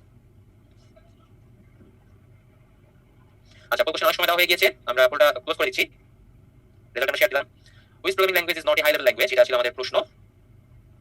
Java, Oracle, C plus plus. আপনার চারটা অপশন ছিল, আপনার ফোরট্রান দিয়েছেন, ঠিকই আছে, কোনো সমস্যা নাই। আপনারা ম্যাক্সিমাম কারেক্ট করেছেন। কারণ দেখেন একটু চিন্তা করে যে হাই লেভেল ল্যাঙ্গুয়েজ আসলে কোন জেনারেশনে এসেছিল। হাই লেভেল ল্যাঙ্গুয়েজ এসেছিল হচ্ছে আপনার থার্ড জেনারেশনে। তো থার্ড জেনারেশনে এসে কিন্তু আপনার জাভা, ওরাকল বা সি প্লাস প্লাস এগুলো চলে এসেছিল। তার মানে আপনার ফোরট্রানটা যেটা হচ্ছে 1957 সালে অর্থাৎ অ্যাসেম্বলি ল্যাঙ্গুয়েজ থেকে বের হওয়ার যে সময়টা, ওই সময় ল্যাঙ্গুয়েজটা তৈরি হয়েছিল। সো এইটাই একমাত্র হাই লেভেল ল্যাঙ্গুয়েজ না, বাকিগুলো সব 3G ল্যাঙ্গুয়েজ বা থার্ড জেনারেশন ল্যাঙ্গুয়েজ, তিনটাই। ওকে, আমরা কোশ্চেন থেকে চলে আসলাম আমাদের পরবর্তী টপিকস অ্যালগরিদম এবং ফ্লোচার্ট। অ্যালগরিদম ফ্লোচার্ট সম্পর্কে অনেকেরই আইডিয়া আছে। আমাদের যেটা সাধারণত যখন আমরা কোনো সমস্যার সম্মুখীন হই, সমস্যা বলতে হচ্ছে ভাই দৈনন্দিন জীবনের সমস্যা না, আমরা এমন কোনো সমস্যা যেটাকে প্রোগ্রামিং ভাষায় বা প্রোগ্রামিং ল্যাঙ্গুয়েজ দিয়ে তৈরি করা যায় বা সলিউশন করা সম্ভব, সেই সমস্যার কথা বলছি। তো সেই ধরনের সমস্যাগুলোকে সাধারণত দুইটা পার্টে ভাগ করে করা হয়। একটা হচ্ছে ফার্স্টেই হচ্ছে আপনি মনে করেন হচ্ছে সাপোজ তিনটা সংখ্যা দেওয়া আছে, আপনাকে বলা হবে তিনটা সংখ্যার মধ্যে বৃহত্তম সংখ্যাটা বের করতে হবে। তো আপনি তো সুন্দর করে সংখ্যা তিনটা যদি শুনেন, মনে করেন 11, 12, 13 আপনি শুনলেন, শোনার পর বললেন কি যে ভাই এটা 13 বৃহত্তম সংখ্যা, কারণ আপনার মস্তিষ্ক খুব সুন্দর করে ক্যালকুলেট করে ফেলতে পারবে। বা কম্পিউটার তো এটা ক্যালকুলেট করতে পারবে না, কম্পিউটারকে আমরা ইনস্ট্রাকশন না দিলে সে কিছু করতে পারবে না, ঠিক আছে? আচ্ছা, তো সেক্ষেত্রে হচ্ছে আপনার কি করতে হয়, একটা অ্যালগরিদম সাজাতে হয়। অ্যালগরিদম হচ্ছে যে সমস্যাটা আমাদের সামনে এসেছে সেটাকে আমরা কয়েকটা ধাপে বা স্টেপে ভাঙাবো, ভাঙানোর পর ধাপে ধাপে আস্তে আস্তে সমস্যাটা সমাধান করবো, ঠিক আছে? এই হচ্ছে অ্যালগরিদম। আর ফ্লোচার্টটা কি? ফ্লোচার্টটা হচ্ছে সেই সমস্যার সমাধান করা হবে, কিন্তু ফ্লোচার্টের মধ্যে একটা দৃশ্যমান ভিজুয়ালাইজেশন থাকবে, অর্থাৎ ছবি থাকবে বা চিত্র থাকবে বা চার্ট থাকবে, সেই আকারে হচ্ছে আপনার সমস্যাটা সমাধানের জন্য পথ প্রদর্শন করা হয়। তো অ্যালগরিদম ফ্লোচার্টের মধ্যে পার্থক্যগুলো হচ্ছে আপনার অ্যালগরিদমের কোনো প্রকারভেদ নাই, ফ্লোচার্টের প্রকারভেদ আছে দুই রকম। অ্যালগরিদম হচ্ছে সমস্যা সমাধানের জন্য আগে অ্যালগরিদম দরকার, অ্যালগরিদম করার পর জিনিসটাকে ভিজুয়ালাইজ করার জন্য ফ্লোচার্ট আঁকা হয়। সাধারণত অ্যালগরিদম অবশ্যই আবশ্যক, কারণ কোনো প্রোগ্রাম যখন আমি লিখতে যাবো তখন কোনোভাবে অ্যালগরিদম না থাকলে আমি প্রোগ্রামটা লিখতে পারবো না। এখন অ্যালগরিদম লেখার পর আপনি যদি বুঝে ফেলেন যে এই প্রসেসে গেলে আমার প্রোগ্রামটা আমি কমপ্লিট করতে পারবো, সেক্ষেত্রে অনেক জায়গাতেই ফ্লোচার্টের দরকার হয় না। সো ফ্লোচার্ট ম্যান্ডেটরি কোনো এলিমেন্ট না। ফ্লোচার্টে কিছু প্রতীক বা সিম্বল ইউজ করা হয়, যেটা আমরা অ্যালগরিদমে ইউজ করা হয় না। আসেন আমরা একটু ফ্লোচার্টে ব্যবহার করা হয় এরকম কিছু প্রতীকের সাথে একটু পরিচিত হই। সাধারণত ফ্লোচার্টে পরিচিত হওয়ার আগে আমরা একটা ফ্লোচার্ট আগে একটু দেখে আসি। এই ছবিটা একটু ভালো করে খেয়াল করেন। এ বি সি তিনটা আপনার নাম্বার দেওয়া আছে। তো এই নাম্বার তিনটার মধ্যে কে বড় সেটা আমাকে বের করতে হবে। তো সেটার জন্য আমি একটা ফ্লোচার্ট তৈরি করেছি। তো ফ্লোচার্ট তৈরি করতে গেলে আগে অ্যালগরিদম একটা চিন্তা করি, ভাই আমি এখন যেগুলো বলছি এগুলো কোনোভাবেই আপনার বিলির জন্য কাজে আসবে না। জাস্ট ফ্লোচার্টের যে এলিমেন্টগুলো আছে সেই কোনটার মানে কি, যেমন এই সাইজের যে এই সাইনটা আছে, এই চার কোণা, এইটার মানে কি, বা এইটার মানে কি, বা এই যে আয়তাকার টাইপের মানে কি, বা এইটার মানে কি, অনেক সময় এগুলো আসলে দেখা যায়। তাও ব্যাংকিং পরীক্ষাগুলো দেখা গিয়েছে, এই পর্যন্ত বিসিএস এখন আসেনি। এগুলো আমাদের প্রয়োজন। বা কিভাবে কাজ হয়, কেন কাজ হয়, এগুলো প্রয়োজন না। জাস্ট আমি আপনাদেরকে একটা উদাহরণের জন্য এই স্লাইডটা রেখেছি, এটা কিছুই না। এটা নিয়ে মাথা গরম করবেন না, এখানে বোঝাবুঝি কিছু দরকারই নাই। আচ্ছা, তো আমরা বরাবর একটা ফ্লোচার্ট দেখলাম। ফ্লোচার্ট হচ্ছে এবিসি তিনটার মধ্যে ফার্স্টে মনে করেন যে এ কি বি এর থেকে বড় কিনা। যদি এ বি এর থেকে বড় হয় তার মানে কি এ গ্রেটার দ্যান বি, এটা হচ্ছে ট্রু বা সত্য। তাহলে এ হচ্ছে এখন বড় বা বি। এরপরে এ কে আমি কম্পেয়ার করব সি এর সাথে, এ কি সি এর থেকে বড় কিনা। যদি সেটাও ট্রু হয় স্টেটমেন্টটা, তাহলে কি এ বি এর থেকেও বড়, সি এর থেকেও বড়, তার মানে আমি এ কে প্রিন্ট করব রেজাল্ট হিসেবে। তার মানে এ হচ্ছে আমার বৃহত্তম সংখ্যা। এইটা হলো একটা স্টেপ। এখন কোন কারণে এ গ্রেটার দ্যান বি যদি না হয়ে থাকে, যদি ফলস হয়, অর্থাৎ বি হচ্ছে বড়, এ বড় না, তাহলে আমি কি করব, বি তো বড় পেয়ে গেছি, এরপর আমি বি কে কম্পেয়ার করব সি এর সাথে যে বি সি এর থেকে বড় কিনা। সেটা যদি ট্রু হয়ে যায় তার মানে আমি বি পেয়ে গেছি, বি কে প্রিন্ট দিব। কিন্তু দুইটা মাঝে জিনিস যদি ফলস হয় তাহলে হচ্ছে সি সবার বড়। তো দেখো এগুলো ডিটেইলসে যাওয়ার কোনো দরকার নাই, আমরা হচ্ছে সাইনগুলো একটু ভালো করে দেখব। আসলে কি কি সাইন ইউজ করা হয়। সাধারণত কোনো ফ্লোচার্ট শুরু করার জন্য বা শেষ করার জন্য এই ডিম্বাকৃতি একটা সাইন ইউজ করা হয়। ডিম্বাকৃতি আয়তক্ষেত্র, মানে এটা চার কোণ আয়তক্ষেত্রের চারটা কোণ যদি একটু রাউন্ড করে দেওয়া হয়, তো সেক্ষেত্রে হচ্ছে এটা একটা সাইন পাওয়া যায়। তো এটা দিয়ে আসলে কোনো প্রসেস শুরু করা হচ্ছে কিনা বা শেষ হয়েছে কিনা সেটা বোঝানো হয়। অ্যারো চিহ্ন দিয়ে বোঝানো হয় হচ্ছে পরের স্টেপ বা নেক্সট স্টেপ, আমি পরের স্টেপে কি যাচ্ছি কিনা সেটা বোঝানো হয়। একটা সামান্তরিক টাইপের একটা সাইন আছে, এই সামান্তরিক চিহ্নটা হচ্ছে ইনপুট বা আউটপুট নেওয়ার জন্য ইউজ করা হয়। খেয়াল করেন আগের সাইনটা, এই পরের সাইনটা খেয়াল করেন। এই যে এটা কিন্তু সামান্তরিক সাইন ছিল, দাঁড়ান আমি এটা অন্য কালার ইউজ করি তাহলে বুঝতে সুবিধা হবে। এটা খেয়াল করেন, এই যে সামান্তরিক সাইন খেয়াল করেন, কিন্তু সামান্তরিকটা কিন্তু এবিসি কে রিড করছে, রিড করা মানে হচ্ছে ইনপুট নেওয়া হচ্ছে। ওকে, সো এটা হচ্ছে আপনার ইনপুটের জন্য। আচ্ছা, এরপর হচ্ছে আয়তক্ষেত্রে যে একটা বক্স দেখতে পাচ্ছেন আপনার, ডায়াগোনাল বক্স, সেটা হচ্ছে আপনার প্রসেস, অর্থাৎ আমি জিনিসটাকে প্রসেস করতেছি। প্রসেসিং হচ্ছে এইটা দিয়ে প্রসেসিং অবস্থাটাকে বোঝানো হয়। এরপর হচ্ছে আপনার এই টাইপের একটা ডায়াগোনাল বা ডায়মন্ড আকৃতির একটা বক্স দিয়ে সিদ্ধান্ত, আমি কি ডিসিশনটা পেলাম প্রসেস করার পরে সেটা বোঝানোর জন্য এই বক্সটা ইউজ করা হয়। অর্থাৎ আমি ডিসিশন বা সিদ্ধান্তটা এই বক্সের মধ্যে লিখব। এরপর হচ্ছে যদি একটা সিদ্ধান্তের সাথে একটা সিদ্ধান্ত যোগ করতে হয় বা এড করতে হয়, সেক্ষেত্রে অ্যাডার হিসেবে বা কানেক্টর হিসেবে আপনার এই সার্কেল বা এই বৃত্তটা ইউজ করা হয়। আর এই লাস্টের যে এই চার্টটা আছে, চার্ট না, লাস্টের যে সিম্বলটা আছে, এটা হচ্ছে প্রিডিফাইন্ড প্রসেস বা অন্যত্র সংজ্ঞায়িত হওয়ার জন্য একটা ভ্যালু বের করার জন্য এটা ইউজ করা হয়। এই সিম্বলটা আসলে এই ফ্লোচার্ট ইউজ করার মতো অপশন তৈরি হয় নাই, তাই আমি দেখাতে পারতেছি না। সো এটা দেখে রাখেন জাস্ট, খুব বেশি জটিল কিছু না আশা করি। ওকে, তো ফ্লোচার্টের সিম্বলগুলো ক্লিয়ার হয়েছে।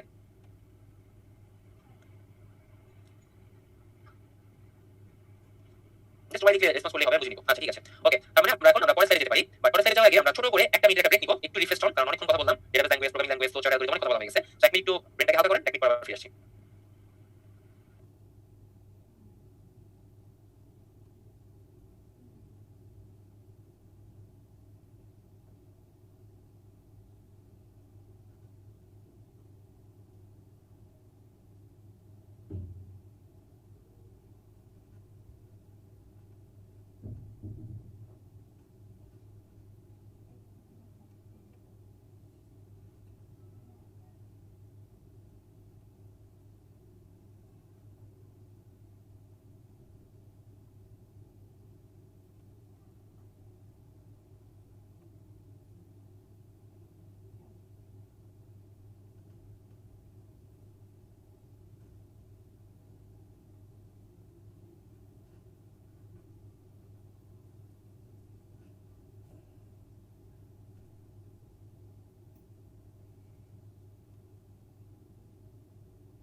ওকে 1 মিনিট শেষ হয়ে গেছে আশা করি আমরা আবার ফিরে আসলাম শুরু করে দিচ্ছি তাহলে এই পর্যন্ত যারা পড়ানো হয়েছে আশা করি বুঝতে পারছেন আমরা তাহলে পরবর্তী টপিকে চলে আসবো পরবর্তী টপিকটা হচ্ছে আমাদের ট্রান্সলেটর প্রোগ্রাম বা অনুবাদক প্রোগ্রাম আমরা যে ইনপুটগুলো সাধারণত কম্পিউটারে দিয়ে থাকি সেগুলো কিন্তু কম্পিউটার যদি বুঝতে পারে না সে তখন সুন্দর করে ট্রান্সলেট করে নেয় তো ট্রান্সলেট করার জন্য যে প্রোগ্রাম ইউজ করা হয় সেটাকে ট্রান্সলেটর প্রোগ্রাম বলা হয় আপনারা অনেকেই ট্রান্সলেটর প্রোগ্রামের নাম জানেন বা এর সাথে পরিচিত কম্পাইলার ইন্টারপ্রেটার অ্যাসেম্বলার এই তিনটা টার্মের নাম জানেন না এরকম লোক খুঁজে পাওয়া কঠিন আছে যারা বিসিএস প্রিপারেশন নিচ্ছেন ঠিক আছে সো আমি একটু সংক্ষেপে কে কি কাজ করে সেগুলো একটু বলে আমি পরে চলে যাবো